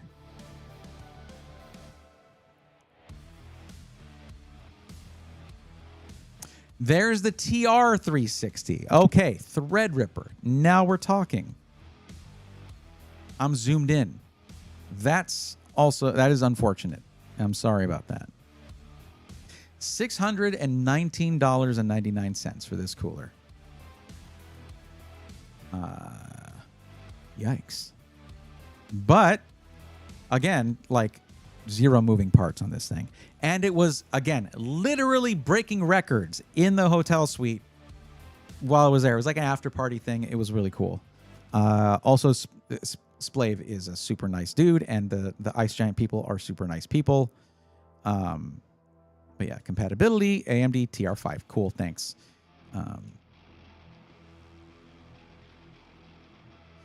Lifetime warranty. High performance? Yes. No maintenance, ease of motherboard access. Okay. Okay. I mean, look, if you want it, if you want this,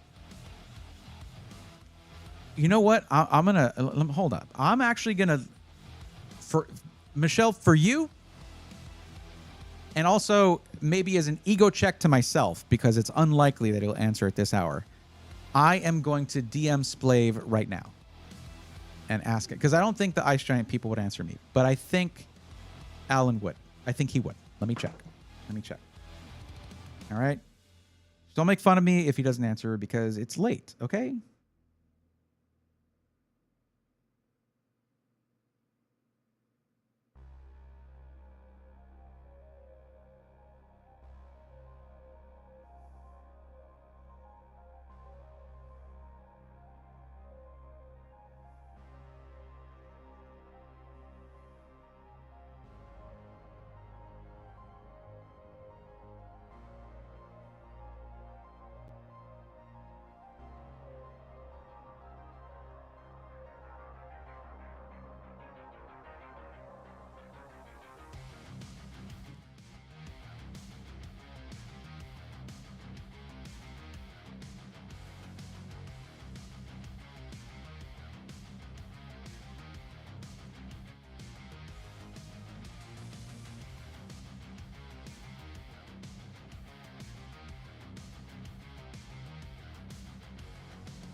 Okay.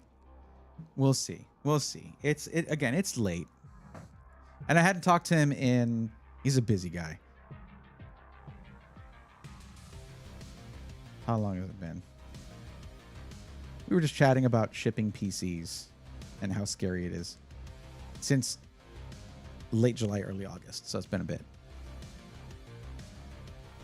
They do have a lot. Wait, what do you want to know? I know the Ice Giant guys, but I mean, me too. Like I said, I was hanging out with them at CES. I rarely drink, but they kept throwing. I got a little drunk that night, honestly. I was there. I mean, it was awesome. They also, when I went to do the video stuff, they'd gotten the was it Dave's hot chicken? That was good chicken, man. The good chicken sandwiches. Really hot stuff though. How's the Arctic AIOs for AMD CPUs? They're great.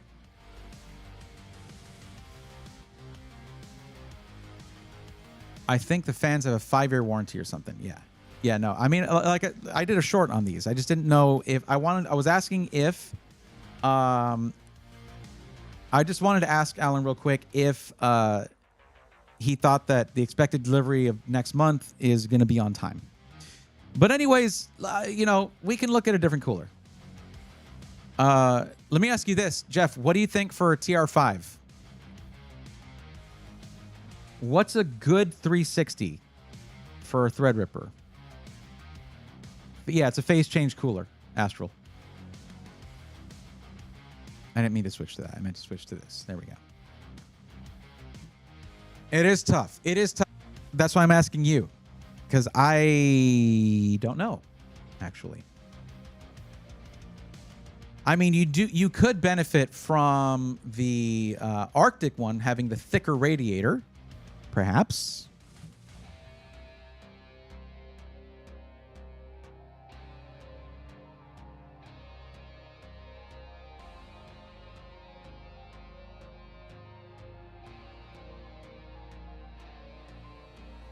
The problem is the way the chiplets are laid out. Well, you need a big cold plate, right? You need a dedicated Threadripper cooler. So going back to this, they have it. They have them at Micro Center. Check it. It was right here. They have 2 of them that are designed for Threadripper, the Silverstone 360 and the Bits Power 360. Oh, hold up. Hold, chat. Hold.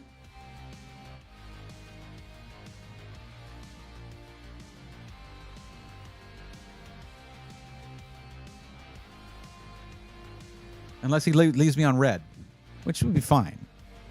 Like I said, busy guy. I appreciate him even just looking. It's not just about a large cold plate. Okay. I think the Ice Giant is still the best personally. I can't wait to get my hands on one, honestly. One of my favorite things, chat, and this will make total sense when I say it, just because y'all know a lot about me at this point. One of my favorite things is when I'm talking to someone and asking them questions, and they respond with, "That's a really good question." I love that. I live for those moments. And when I was talking to the engineer for Ice Giant, the head engineer for Ice Giant, I got that like 4 times, and I was so happy. It was a great day.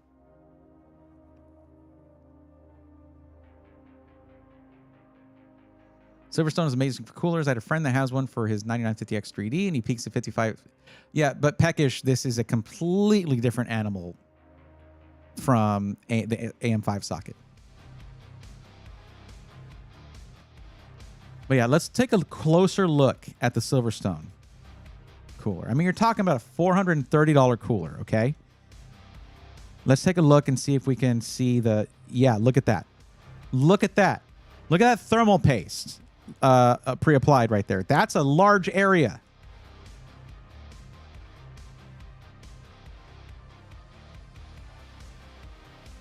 Oh, sorry. Thank you. I do that sometimes. Yeah, look at that pre-applied thermal paste, though.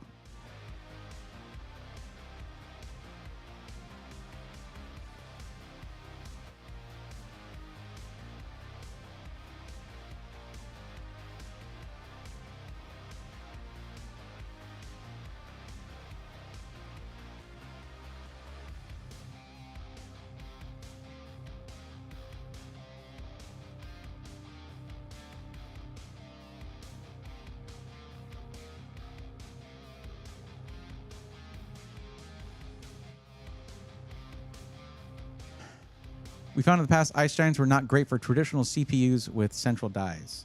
Oh, I got 3 dots and they're jiggling. I got 3 dots. No worries. Doing great. And you? I started off with a how you been, of course. I'm not a jerk.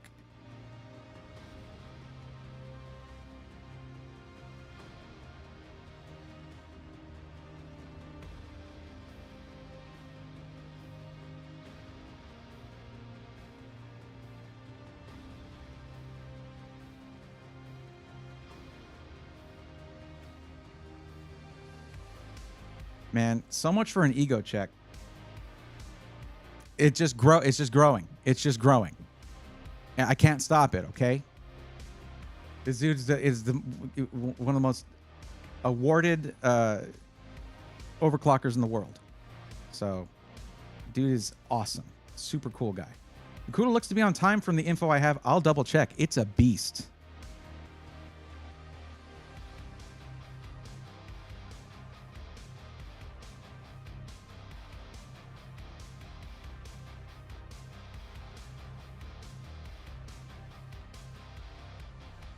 Why am I messaging on here? I can just do it on my computer and use my keyboard because I'm much faster typing that way.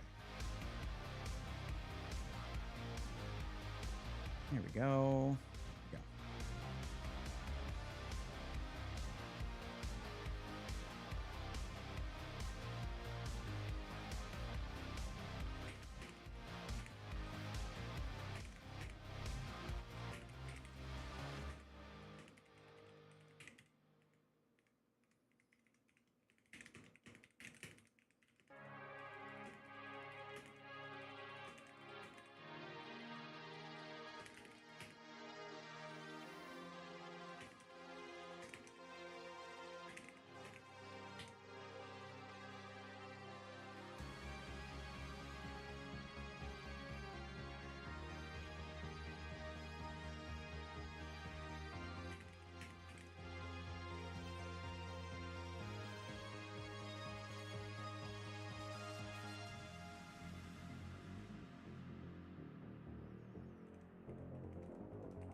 Okay, doing great. The cooler looks to be on time from the info I have. I'll double check. It's a beast.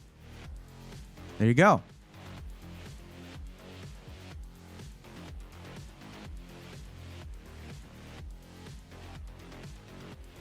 That thermal paste would come off. MX6 for the win.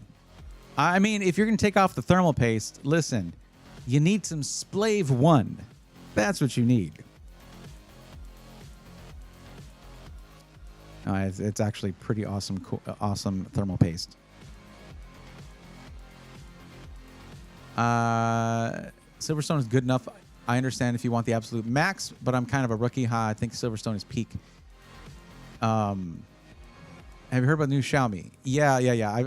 I've seen it's getting a lot of attention because they're doing the AMD thing and ripping the name that Apple's using, basically. But it looks like a really cool phone, so that's cool. Is Cryonaut still one of the best pastes? I have a bunch of it. Is it still peak? It's still good, though it has, according to Roman himself, that it's been replaced by Duronaut.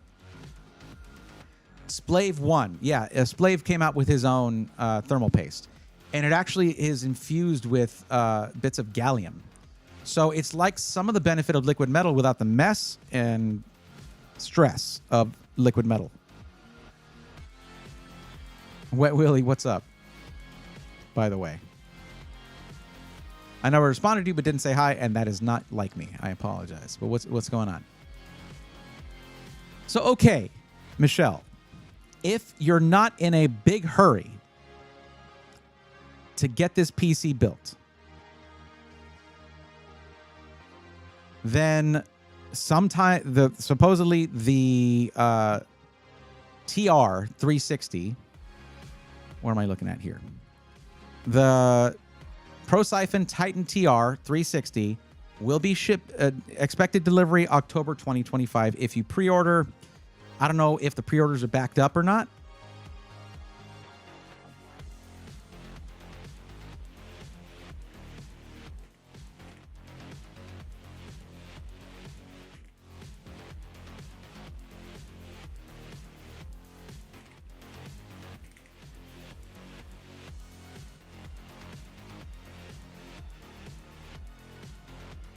It is more expensive. Is it just better? Basically, I still have been telling people to buy Cryonaut. I don't know if it's worth switching. I think it's just it's a little bit longer lasting than Cryonaut, if I'm not mistaken.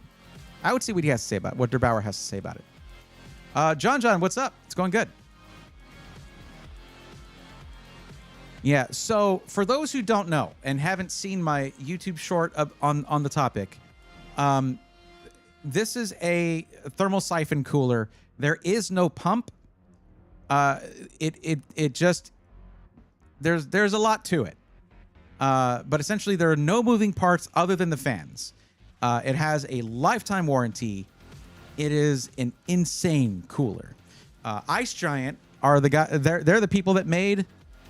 I had it on the screen earlier. Here, they made this one. You've seen it before. The Ice Giant. It was crazy, but this is also a thermal siphon cooler.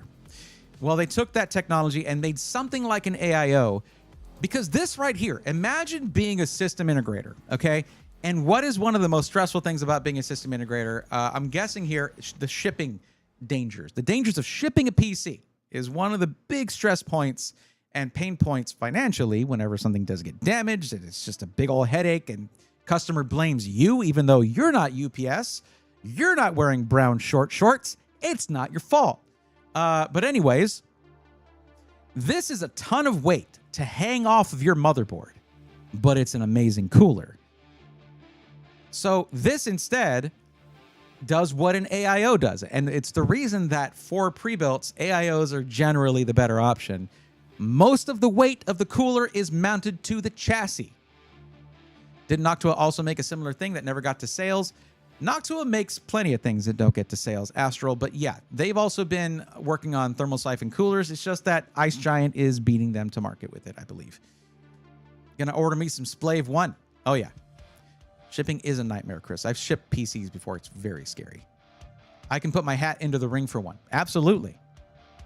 But if you are in a rush, you could always just get yourself either the Bits Power. Let me look at the Bits Power one. It is like it is $200 cheaper than the Silverstone one. But it has a three stars out of 5 with two reviews here. But that is a big honking cold plate on there. Looks like decent static pressure on those fans.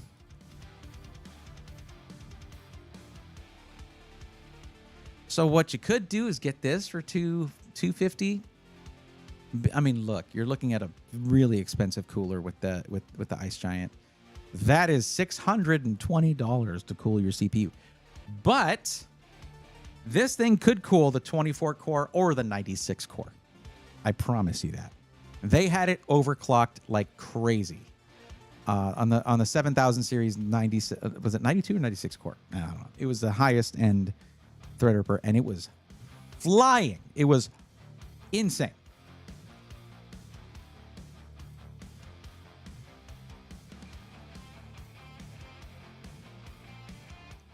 I think this cooler could cool any CPU ever.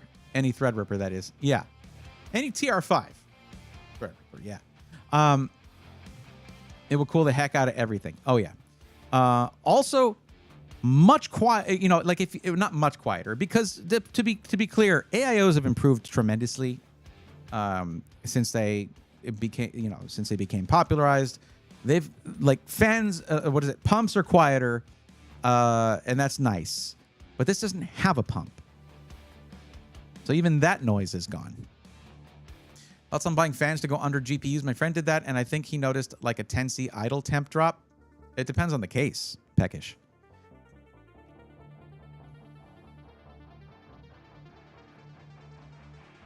Anyway, this was fun, and I got a response from Alan, and that's awesome. That made me happy. And I've got you guys hanging out with me. That makes me even happier. Thank you for that. Let's go ahead and continue with the build, though. Let's do the rest of it. We'll come back to the cooler. Well, we already have the case. We already have the power. We need storage. We already did storage. So, Michelle, let me ask you this. What are your storage needs when we're talking about a a system for running simulations and LLMs.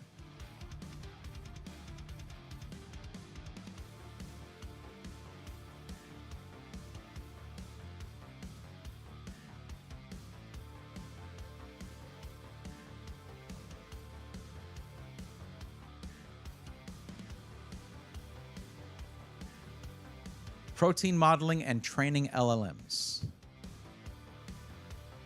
Ah, hydrate. All right, you got it.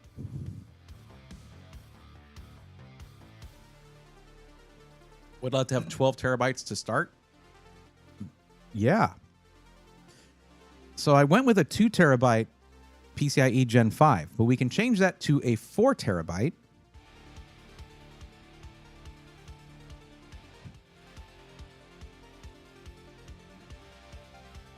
Oh my God. They have an 8 terabyte 9100 Pro. It is literally $1,000. Huh. You don't need that. You don't need that. You don't need that. We do for the fast storage, we do a 4 terabyte. And then instead we do an 8 terabyte PCIe Gen 4 drive.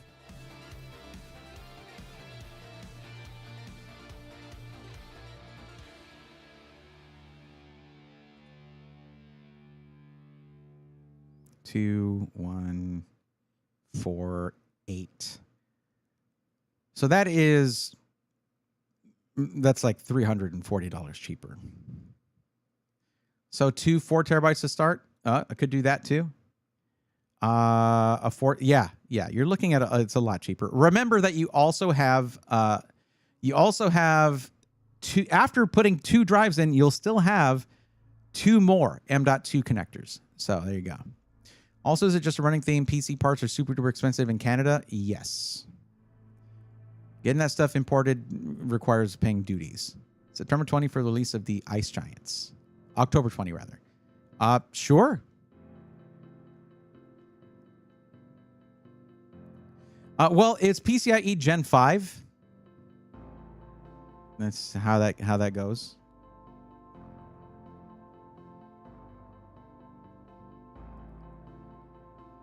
So right now we are still without a cooler, and it is $56.79 with the 24-core Threadripper 5090, the Gigabyte TRX 50. I didn't mean to press that button, but I pressed it. I did it. It was me. I was the one.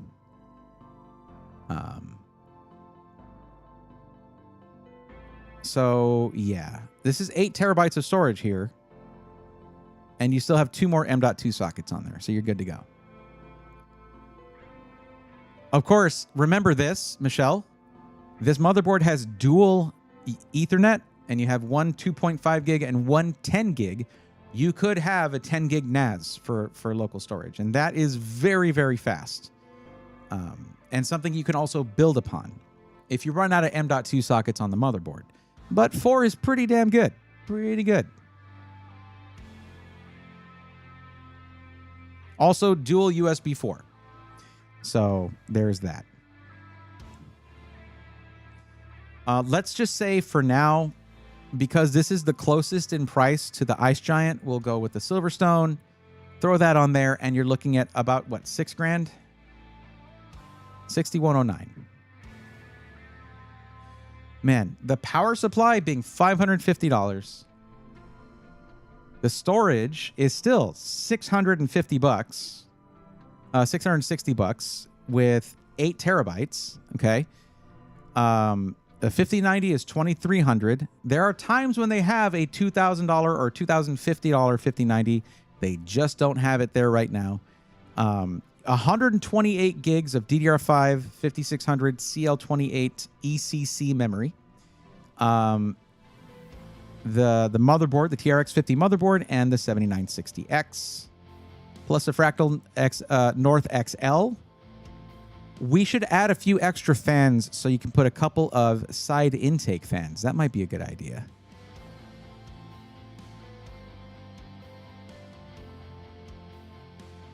And remember, this is one of the few times I'm helping somebody who can actually justify a 5090. If you were to go with dual 5080s, it would cost about the same and have the same amount of VRAM, but you don't have the option to add another GPU later. The 5090 completely makes sense here. More fans it is, you got it. Now let's see what the case can support for those side fans. I imagine dual 140 millimeter. But I have imagined incorrectly before. Let's see. 2x side 140 millimeter fan base. There you go. Yeah. And that just goes right there.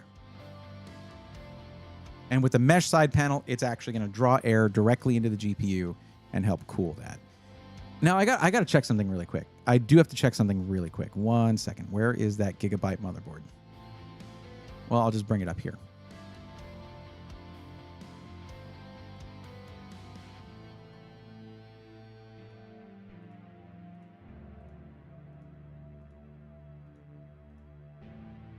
Oh, I did have that open. Okay. All right, whatever.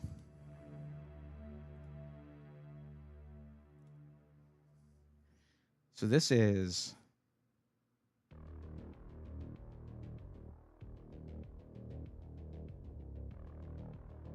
Is that 3 slots right there? We got to make sure that the 5090 we put in there will allow for a second GPU to fit into this slot right here.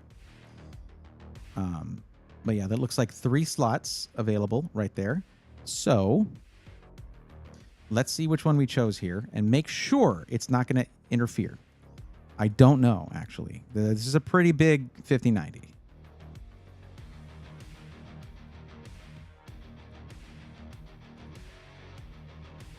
Oh, man.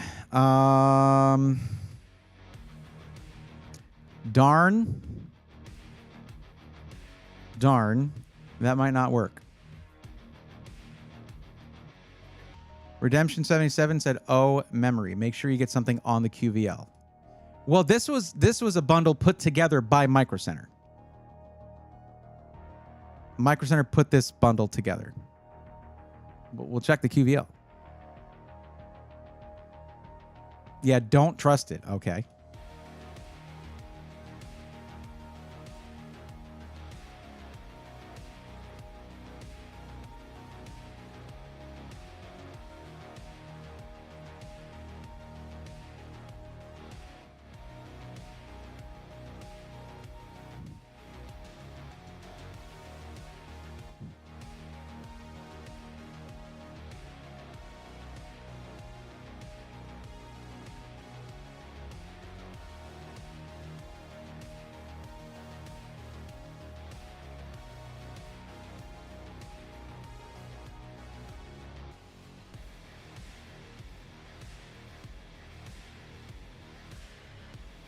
Kingston.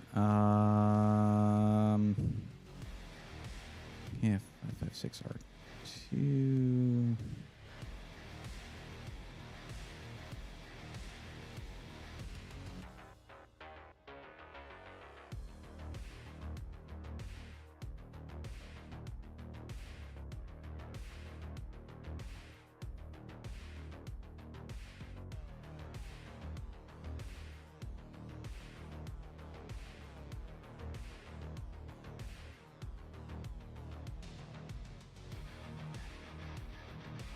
Okay.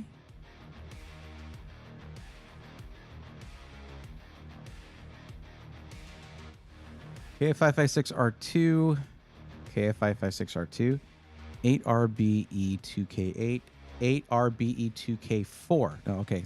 4. There we go. Dash 128. It's on there. It's on the list. We did it. It's there. Thank you for the advice, Jeff. I appreciate that very much. And heck, by the way, Michelle, you could later on just get another kit of this and have 256 gigs of RAM. But I would probably say 128 should be good enough for what you're doing, I'm guessing. But we might need to look at the video card because this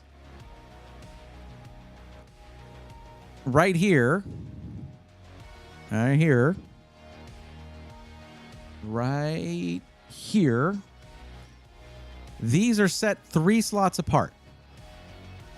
Or it's 3 slots total. Okay? There's 2 slots in between here of space, PCIe spaces. And then you need to be able to fit a GPU right there. Looking at the Zotac card, it is 3.5 slots, 3.3, something like that. So that's a tough one.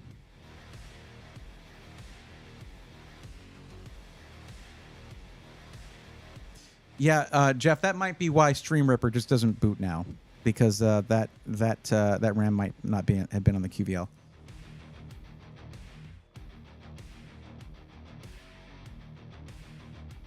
Nothing a Dremel can't fix. Yeah, do that. Dremel your $2,300 GPU. Go for it. Do it. Do it. Do it. Do it. Maybe the Ventus 3X.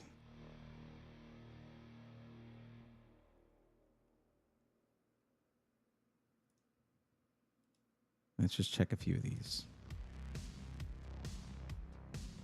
I mean, there's this. You could go with the AIO one, I suppose. Hold on.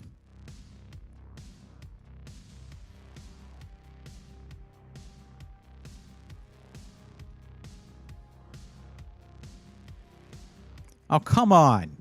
Really? Yeah, that's more than 3 slots. Look, this right here is unnecessary.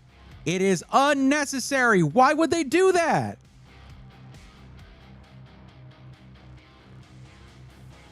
Why? Why is this a thing? Can I get a riser cable and figure out a second place or 2 cables and print a PETG plate to hold it up like a shelf? Sure. Savang says 5090, too overpriced. Not if you're building a workstation that can actually utilize the VRAM. You need to understand the context before you say stuff like that. This is one of the few cases where a 5090 is justified. Why do they do this? Get MSI on the phone.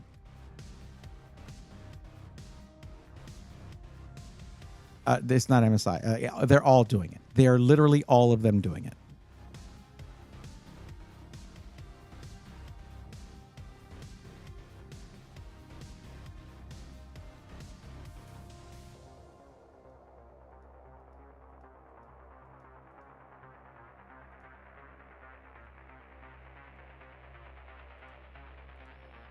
Yep. Could this North XL fit an AIO and 2 LC GPU? No. It can fit 1 liquid-cooled GPU and then 1 air-cooled GPU. You put the liquid-cooled one in the top slot, you put the air-cooled one in the bottom slot. If that would fit, because that then has to clear. It's going to come like down to here. Holy jeez. I would buff that down. Hey, there you go.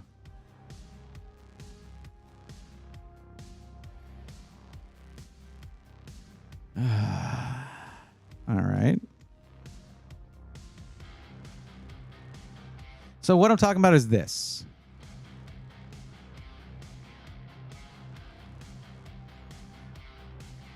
This is obviously, it's 2+, it's 2.5 slots, something like that. But you have to have the AIO there. Now, the problem is, well, actually what you could do is you put this on the front of the case as your intake, and then you have the other AIO as your exhaust. But you lose your 140 millimeter fans in the front of the case. Should be fine. Other motherboard could still be a problem. I'll show you why.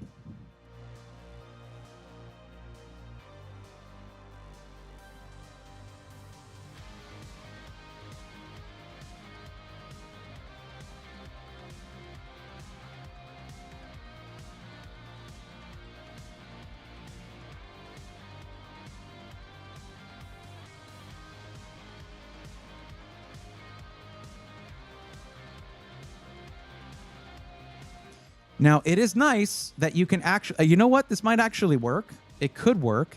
You have much more room between these, and you can put a GPU here and a GPU here.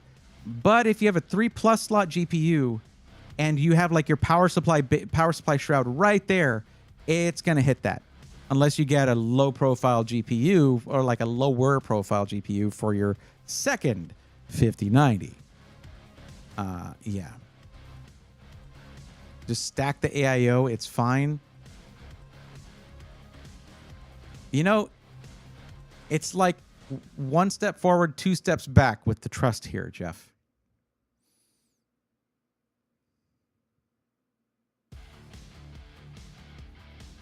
Oh, hold on. Another thing.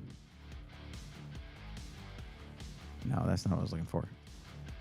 Actually, I was saying you could get a second memory kit and add that in. You can't. These have just 4 memory slots, but it is quad channel, which is nice. So you can't add more RAM. You would just need to get a 256 gig kit. But I think on RAM, you're going to be fine.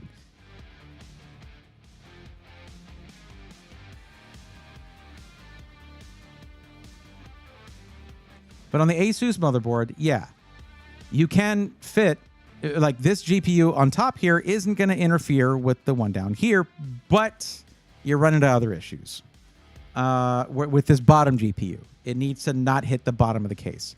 Now, looking at the case,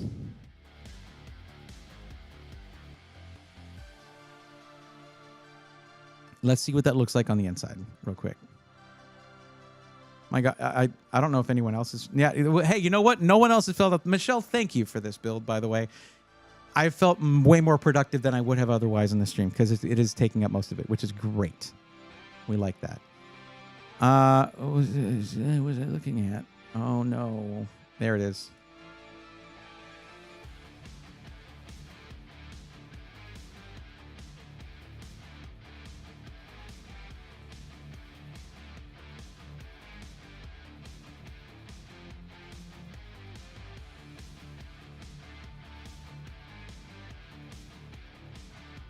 Yeah, you got your PSU shroud down here. So, yeah.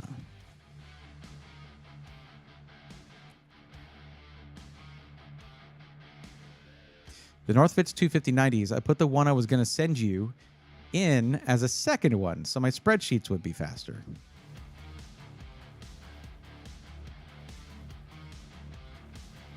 Why you gotta play with my emotions like that? Why am I catching strays on this?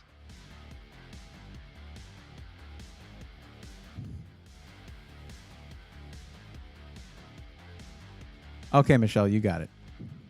I'll be here catching strays from Skytech Jeff over here.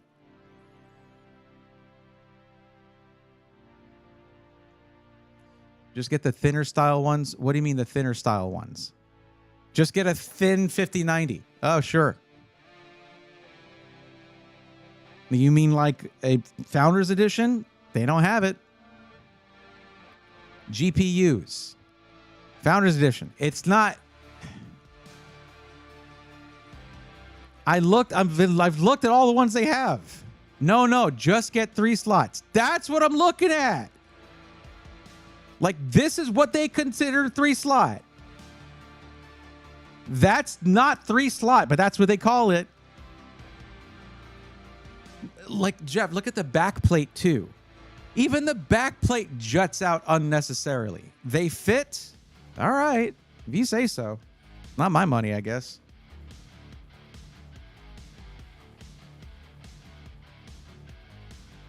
Listen, Jeff, here's what we need to do.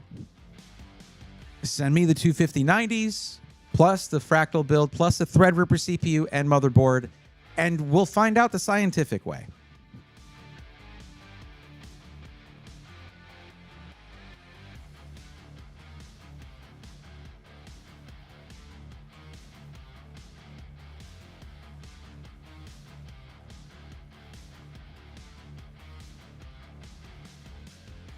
They won't fit on that first board.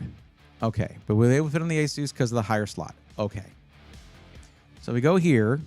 and we changed the motherboard. We changed the bundle to include the Asus motherboard. I don't like the price of it, man. I mean, it's literally adding 8. No. Actually, no, because we're looking at this one. Oh, yeah. No, we're looking at a $2,000 going up to $2,800. Why this? Why? Asus, freaking calm down. God, that's crazy. Oh, it's also a 7970X. It's the 32 core. That's right. It's the 32 core.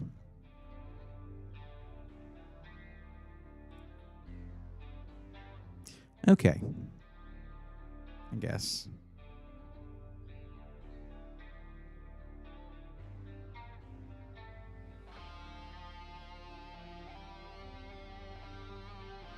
Dude, Threadripper is like, I don't know if you guys have like noticed this, but like Threadripper is expensive. What? Like what? This brought it to almost the full budget of 7,000.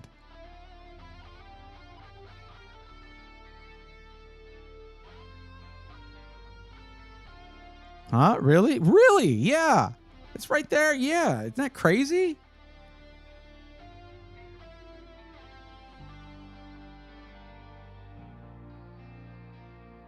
Needs to use a top slot as GPU 1. Who wouldn't do that? These boards also space those slots to... Well, it looks like Gigabyte tried to do the same thing. It's just that they made it a 3-slot, and that was a problem. Yeah, so according to Jeff, this board, because the top PCIe slot is higher, because the M.2 is over here instead of being like here, this is spaced better for dual GPU. So the thing is, I feel really bad because you specifically stated you needed a dual GPU build. And look at where we're at. The thing is, there's not really another option when it comes to really truly supporting dual X16 PCIe Gen 5 than going with Threadripper. And Threadripper be like damn expensive. But I don't know what you're trying to do this stuff on right now. Michelle, what kind of system are you trying to do this stuff on right now? Protein simulation and building LLMs. This is going to probably smoke that, whatever it is, with the single GPU. Yeah.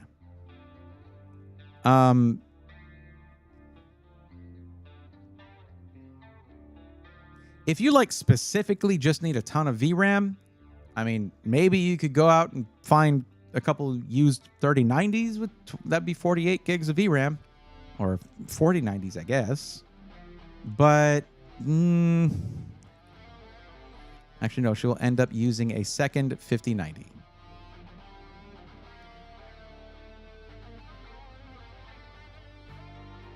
What she's doing requires massive oh no, I know, Jeff, I know.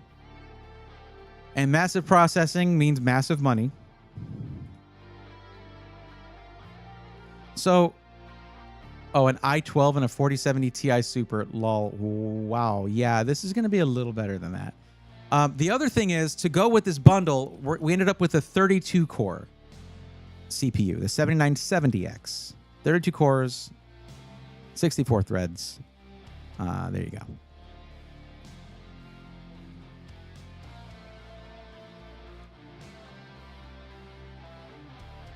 We could also start you out with 4 terabytes of storage, and that takes off $260.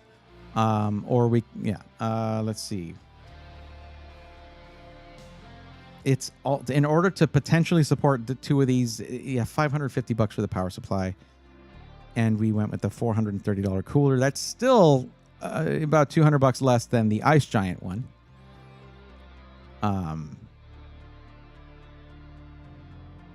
Bray usually tries to save money and goes budget as you can, but in your case, you require it. I didn't. I went Threadripper. I went with PCIe Gen 5 storage. I don't know what you mean by try to go as budget as you can.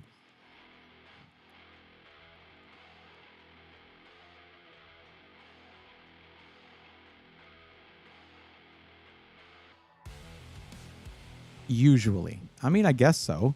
If someone says boutique, I'll go boutique, but this was not. This is like, we're trying to get as much as we can out of it. Oh, the fans. A couple of side fans for the GPU.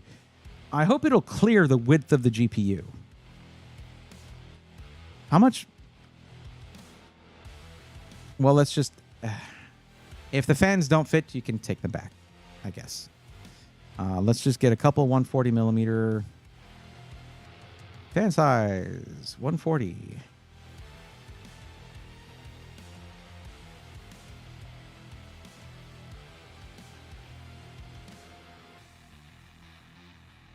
By the way, I didn't ask if you wanted like a bunch of RGB for this build.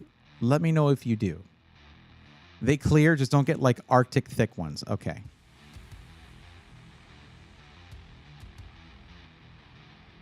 Okay. We got this Kingwin Advanced or Be Quiet Pure Wings 3. I'd say a couple of Pure Wings 3. Let's check the specs on these. What is the size of them? Fan depth, 25 millimeter. That's a standard size. Thoughts on the Arctic P12 Max fans? Arctic makes great fans. But looking at this, let's look at the thickness of the fan. It's just 1 millimeter extra. It's 26 millimeters. But we'll go with the Be Quiet. No RGB. You got it. Way ahead of you on that.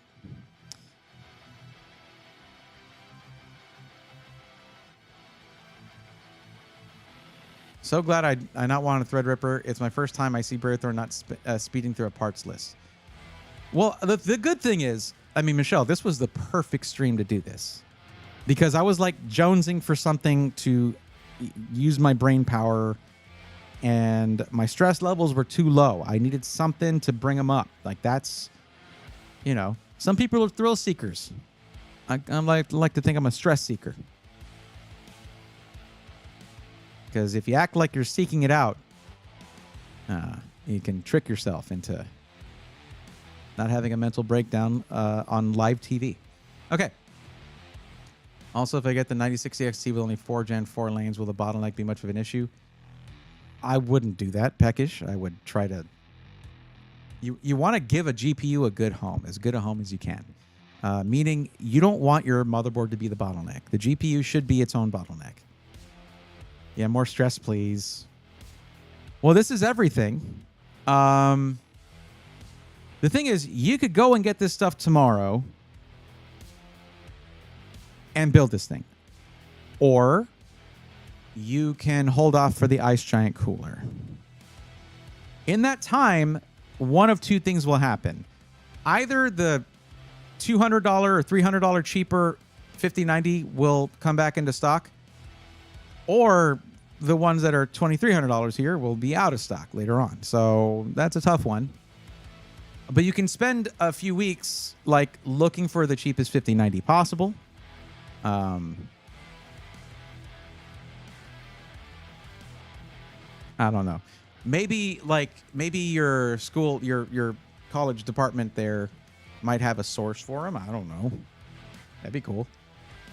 Us medics know what that's like. Stress chaser, yeah. GP will 100% be the bottleneck in this system for training, and the Threadripper will be great for the LLM initiation. Hell yeah. I mean, I have no doubt this is going to be awesome. Plus, with this platform, with this socket, you can later on go for the insano top-end 9000 series Threadripper when the next-gen Threadripper comes out and drops the price on 9000 series CPUs. The RAM, 128 gigs, should be fine. But let me check the QVL for this, because I checked it on the Gigabyte board, not the Asus board. Let me check that real quick.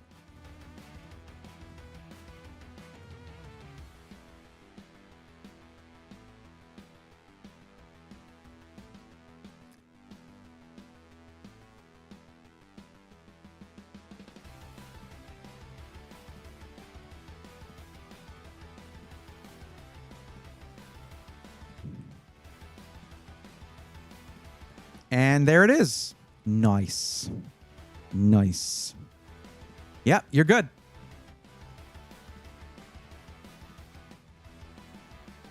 Because usually can use the GPU for the protein folding, but then if you want to work on the LLM at the same time, Threadripper would be a bit better than a consumer chip. Working on both at the same time. Michelle, could you imagine doing both of those things at the same time? This is ECC RAM. 128 gigs, 4x32. Quad channel, CL28, DDR5 5600, ECC registered memory modules. Yes. I got you, man. You can, I mean, that was part of the bundle. I can't take credit. But can we now admit that Micro Center at least did a good job here putting that bundle together? Because you said don't trust. No, you know, trust but verify is what I say.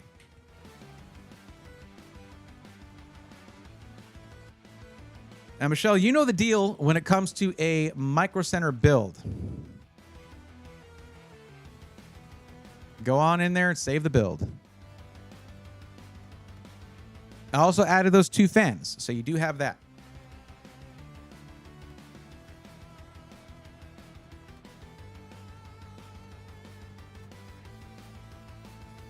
Anton, I know you're asking chat, but going with 2 slot GPUs and then putting budget-ish after that, even with the ish, it's not really a budget option. Unless you need that, like something like this, like extra VRAM, that kind of thing. Unless you have a specific, oh, you do AI stuff though, so I don't know. But generally, you are going to be looking at bifurcation where you're getting X8 per GPU.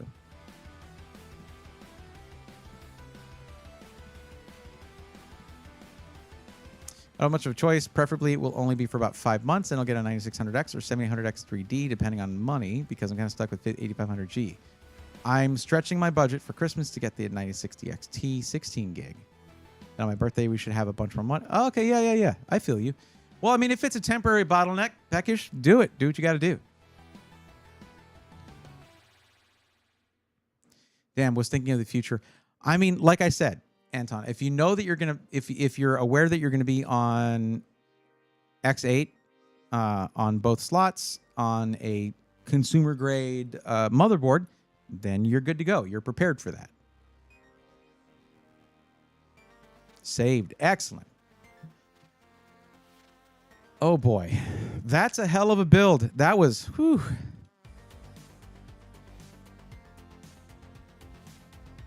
Look, I'm jealous. This would be, you know how insane this build would be for editing video? Do you know how insane this would be for video editing? 'Cause I'm looking down, I'm looking at doing a lot more video editing myself, just to make it financially feasible and make that work. And have Onward come in for big projects when I'm doing on a trip or something like that, and doing that kind of stuff is awesome editor.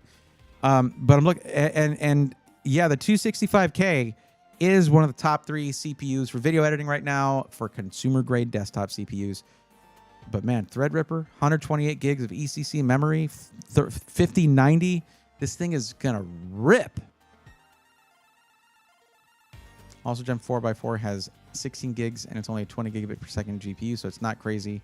That's not too much of a bottleneck. Yeah, right, exactly. The speed of the memory and the VRAM is far better across 2 GPUs versus 3 or 4. 2 5090s is the right choice over, say, 3 or 4 5080s. Yeah, Jeff, that's the thing. That's what I was saying. When it comes to someone who's like doing 4K gaming, I'll be like, why would you get a 5090? You can literally get 2 5080s for that. Not that you would get 2 of them, but it's not double the performance in gaming. So it's not worth double the price of a 5080. Or even more than that over a 5070 Ti. But in something like this, you could get 2 5080s, but why not just get 1 5090 and have the option to add another one later?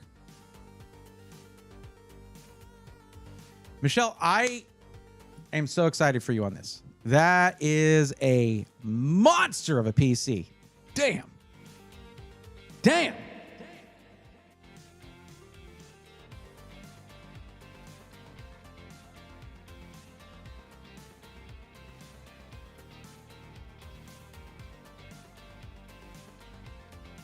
What I'm wondering is if I could convince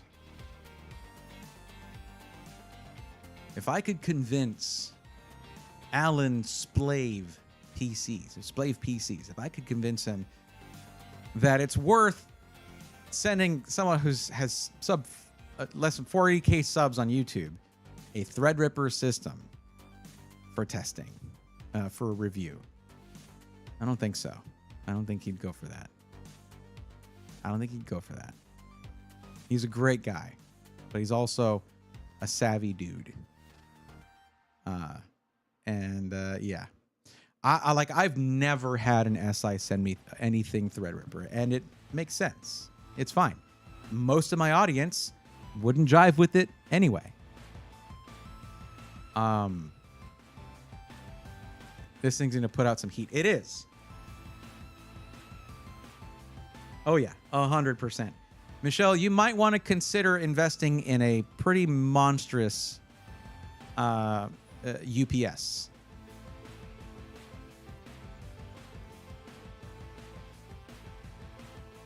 That's a lot of wattage right there. There's a 1600 watt power supply. I'm impressed with that ASRock power supply. Freaking A+. Insane. Yeah, Michelle, the average gaming PC, or the average PC actually, puts out the heat of 2 human bodies. Just about. This is going to probably do 1.5 times that, maybe twice that. So imagine just 5 people hanging out in your room there, just putting out heat. Hopefully not literal heat like fire. I think investing in a fire extinguisher should be a good investment. Well, no, that's what that A+ power supply rating is for, Peckish. But it is still literal heat. It's degrees Celsius or Fahrenheit, however you want to do it.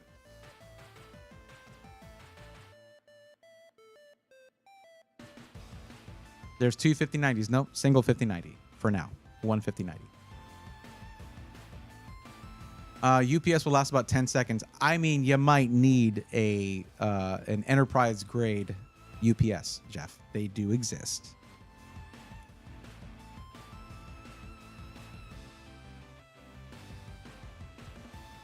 $5090 equals 1% chance to burst into flames. That's why you undervolt. There you go. Just undervolted. Just power limited a little bit.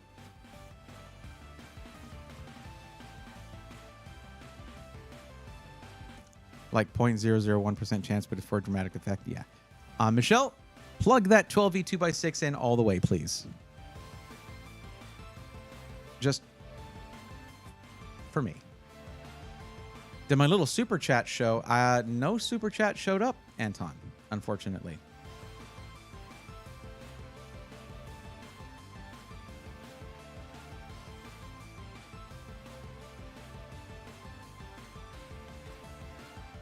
Yeah, Michelle, you power this thing on. Have you seen National Lampoon's Christmas Vacation?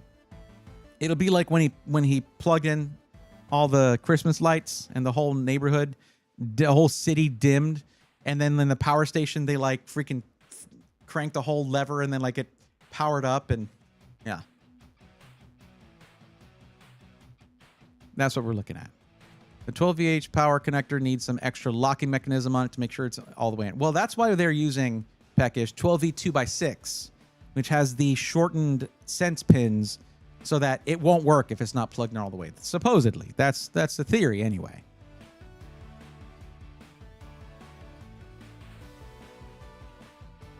Alucard, this is what you missed.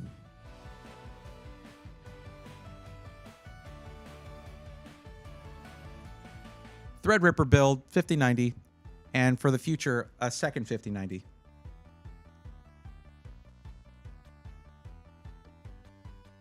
Oh, Michelle, another thing to remember, this is something Alucard usually reminds me of, is that when you go to Micro Center, look for open box deals. They may have open box deals on some of this, like the case maybe, or, well, I mean, wouldn't do an open box power supply necessarily. Also, it's 1650 watt. Not 1600 watt. My bad. Open box 5090 could be a thing.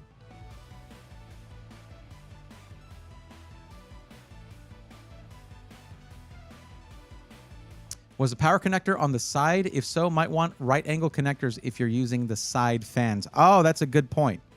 But yeah, of course the power connector's on the side. Huh.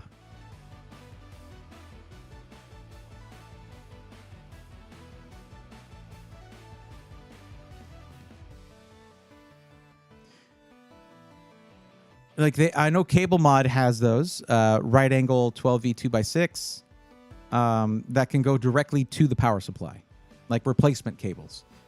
You might want to just grab that. Also, make sure there's a fan hub or enough fan ports as well.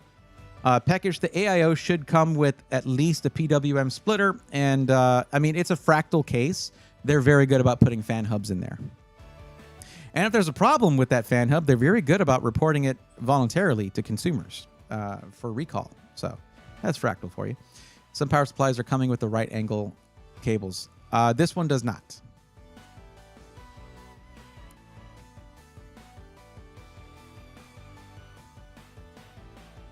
And we can see that.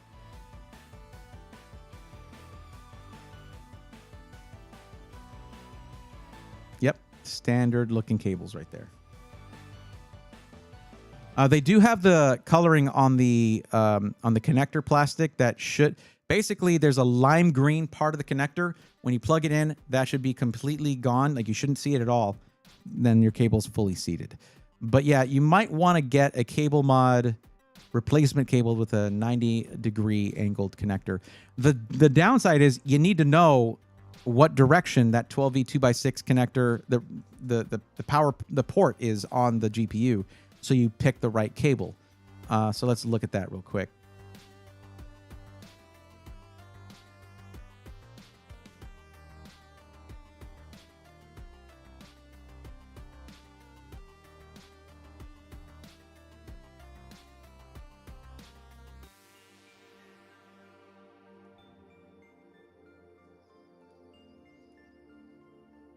That's a different one, I believe.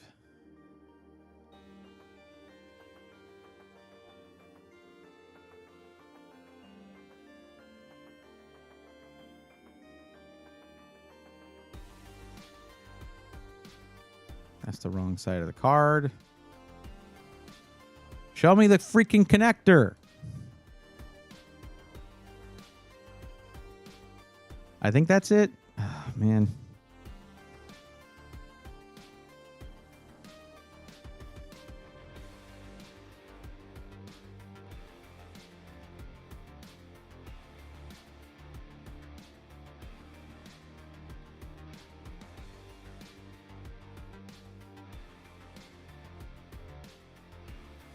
So it's going to have the clip on the top.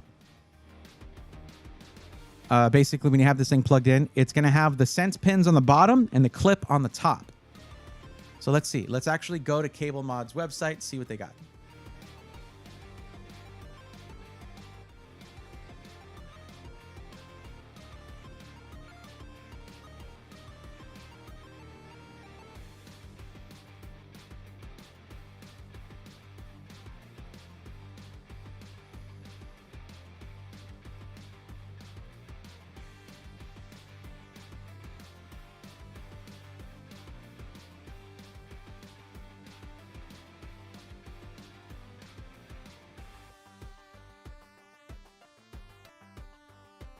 It's saying 12VH PWR, not 12V 2x6.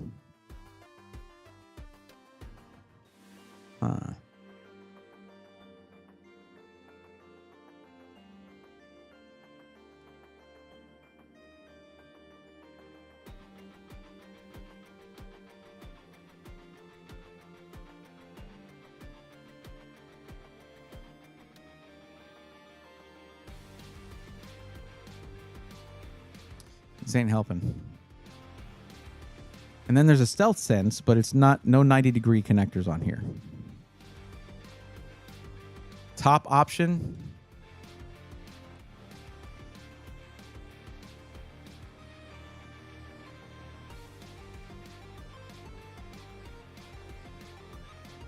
This is a PCIe cable.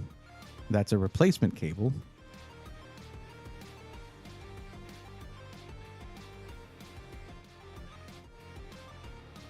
Yeah, but the thing is, 12V PWR is one thing. We're looking for 12V 2x6 to have that updated connector. What's up, humanity? How's it going?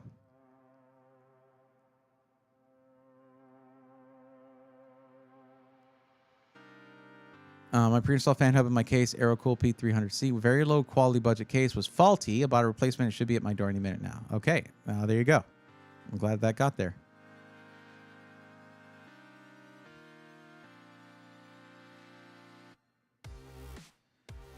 YouTube said I already bought, but it says there's an error. Yeah, I don't know what's going on, Anton. I'm sorry about that. Sorry to hear that.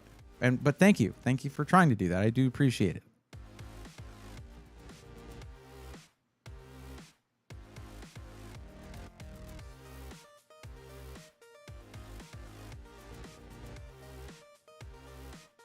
Can't open the box. I believe in you. You can do this. Corsair, Corsair, Corsair, Corsair. That's not what we're looking for.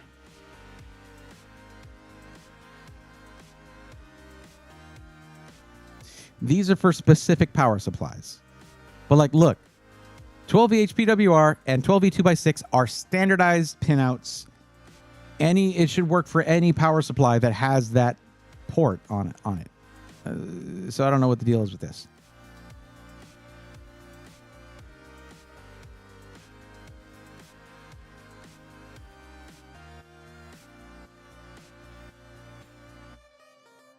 Also, I think I have some choice words for cable mod. All these colors and color combos, and I see 0 purple. 0. Zilch. Nada. That is unacceptable. They got a freaking red, other red, burgundy red.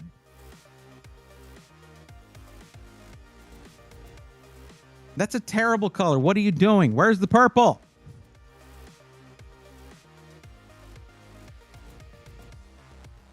Blaze Bits, what's up? I need to build a new computer with Threadripper, 128 gigs of RAM, and an NVIDIA H100 card. My budget is about $3.50. Can you help me? Well, funny enough, Blaze, what's up, by the way? We just did a Threadripper build with a 5090. You're a little bit off on the budget, though. But, I'm going to leave that up to you. But we literally just did this for somebody.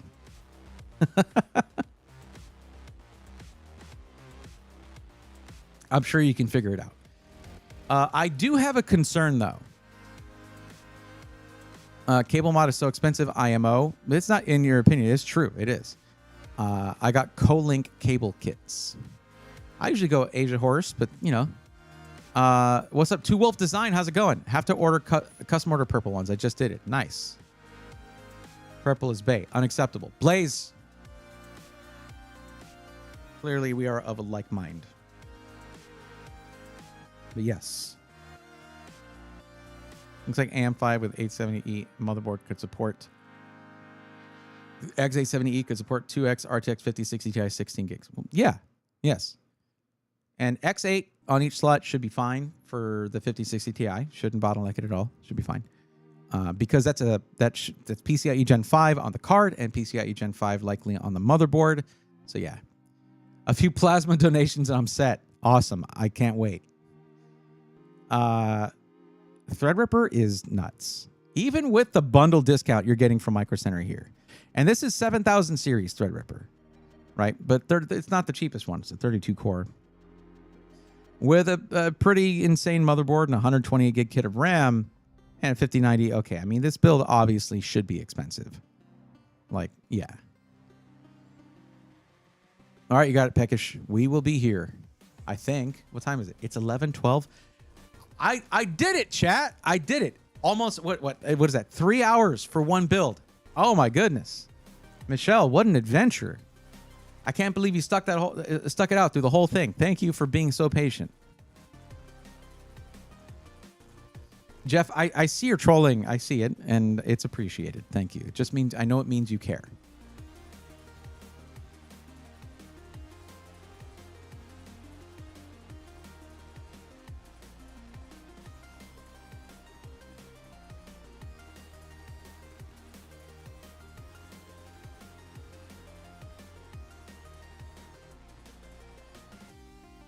I think I saw Seasonic is making a native cable. Okay. Yeah, thank you so much for the help. Michelle, I'm excited. You know, it's funny how long I've been doing this. I still love doing it. It's still really fun. Even if it's one build for the whole stream, like it's just exciting. This is a special one. It's exciting. Because I mean, this is your academia here. Like this is your body of work is going to be in this. It needs to be good. I'm really excited for you.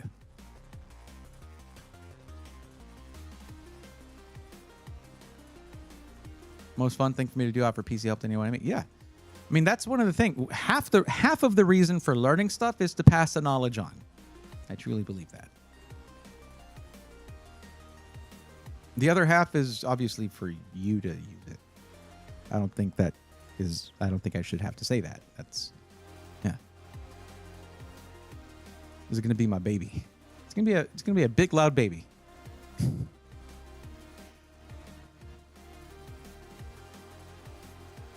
Should work on other PSUs as it's standard, right? Yes, it should.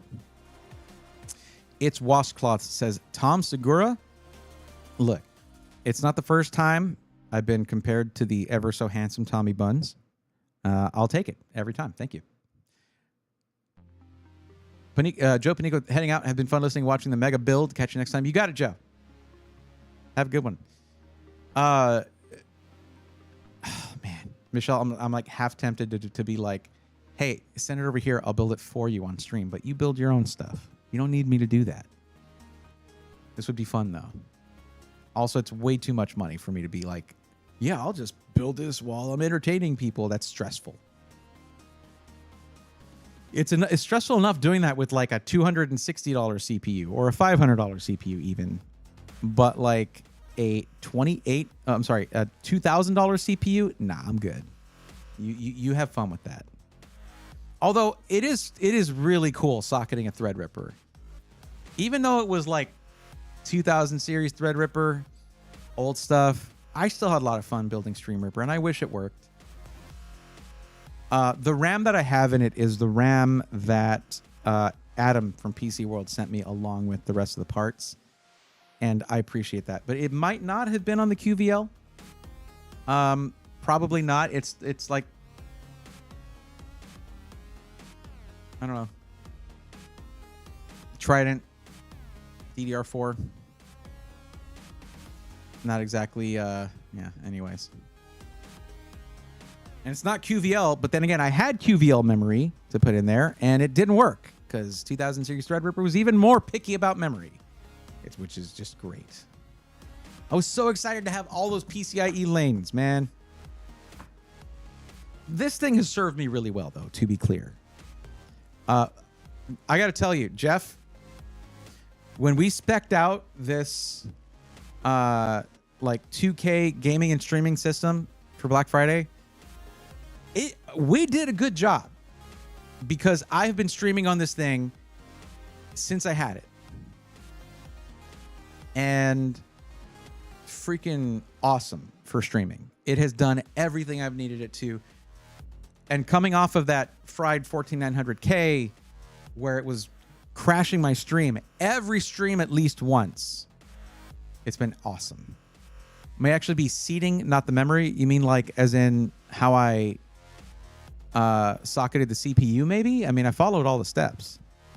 And the number one thing that happens if you don't seat it right is that you lose memory channels. Man, I don't know. I would love for it to work.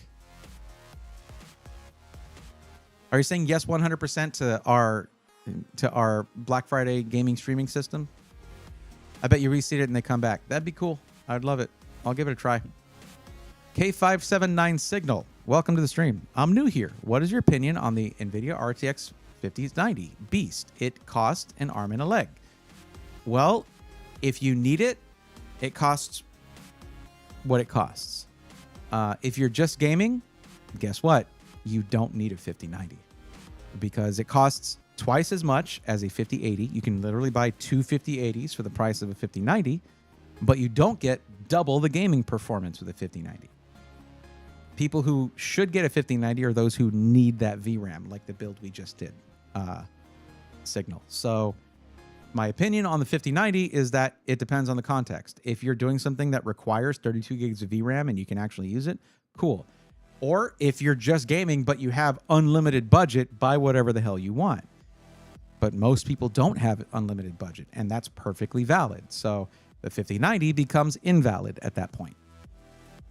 It's good for heating. Oh yeah, that's the usual one. Yeah, absolutely. I moved my OG Threadripper system carefully and it still had to be reseated. Lost half my memory. I have moved that system around multiple times. Make sure to torque in the right order. Oh, I did. You can go watch it. It's on the VOD. Yeah, I did it on stream. I would have to drive to pick it up. No shipping on this one. Fair. That's fair. Yeah.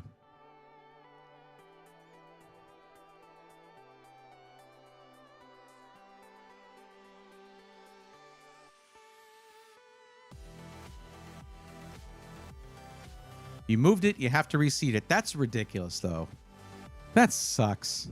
What's the whole point of such a complicated ILM, right? Or seating mechanism? Because I don't know if ILM is like specific to Intel or if that's just a general motherboard term. Whatever. It's late. I'm getting tired. What's the whole point of such a complicated system if every time you breathe on it, you got to redo it? That sucks.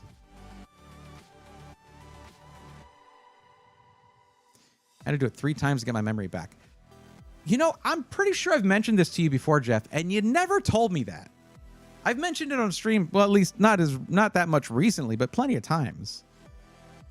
I would move over to it for streaming. Good to know that. Do not move. Cement to floor. Yeah. That's why it's just been dead back there this whole time. And I took the stuff that I had in there right back out of it because of that. In terms of the storage and the GPU I put in there and all of that. And it sucks because Jake from Kingston sent me a bunch of stuff for the build. He was as excited about it as I was. And I couldn't really display any of it. I couldn't show off any of it, and that sucks. FedEx would just be waiting to chuck it onto a truck. Yeah, I don't know. Are there like courier companies that are like, you can just have a person pick it up and drop it off? That would be cool. It was a water-cooled system, so I had to drain it every time. Okay. That sounds like a bad idea, Jeff. I'm gonna be real with you. I'm always real with you. I think that's something you're very aware of. But yeah, that sounds like a waste of time. I mean, for Threadripper, the extra cooling capacity must be really nice. But CPU memory and dual GPU water cooled. Sounds like a fun build, but terrible for maintaining. And apparently for constantly reseating the CPU. Damn. What generation of Threadripper was that? Did you mention? OG Threadripper, like first gen?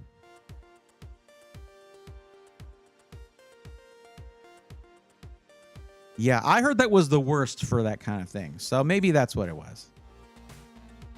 But yeah, I have no doubt. that it was a bad time.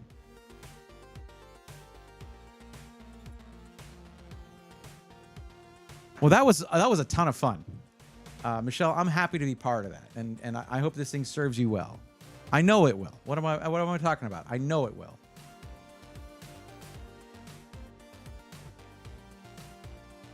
Close out a bunch of these.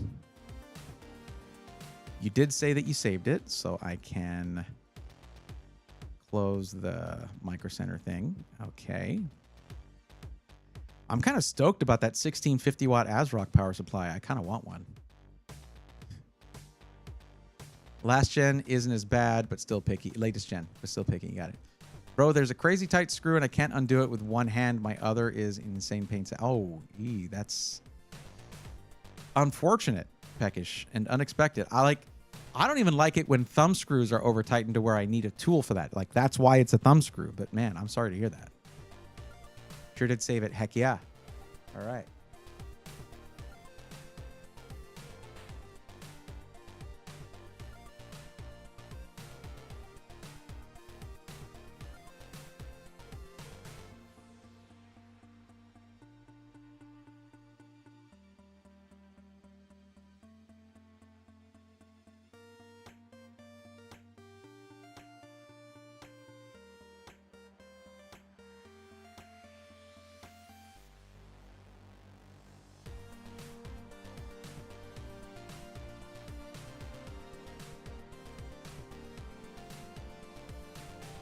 Okay.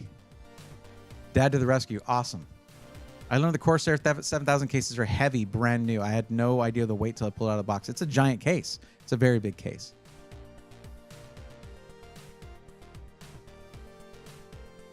Thank you for me, and I love it. The power. Oh, yeah.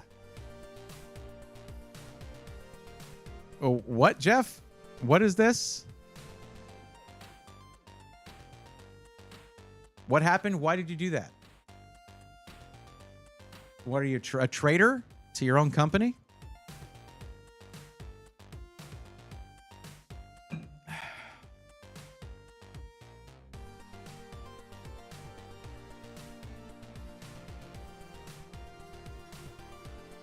Okay. Okay, I've tried the, handhelds are kind of pre-built. None of the companies bought that. They didn't buy that. The closest I got was the Flow Z13. And I still haven't made content around it. Well, like I could have edited it anyways.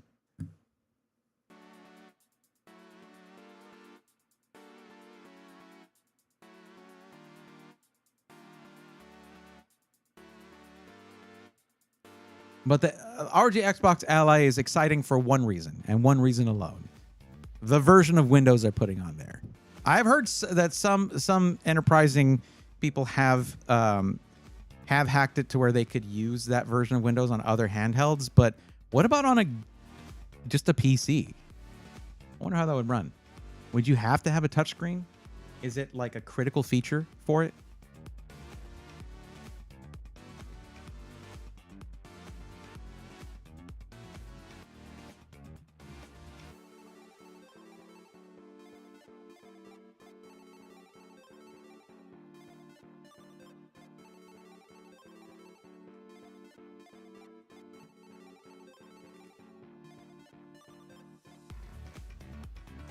All right, guys.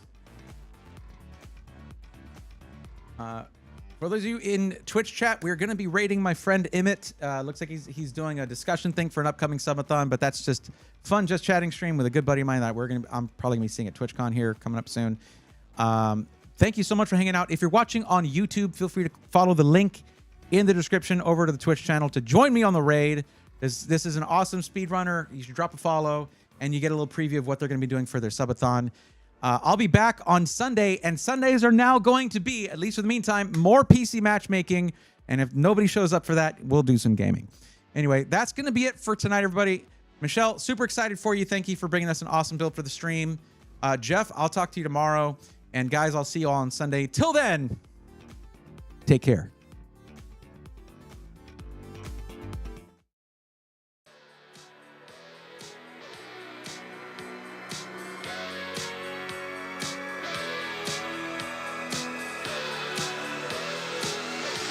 Let's go, nerds!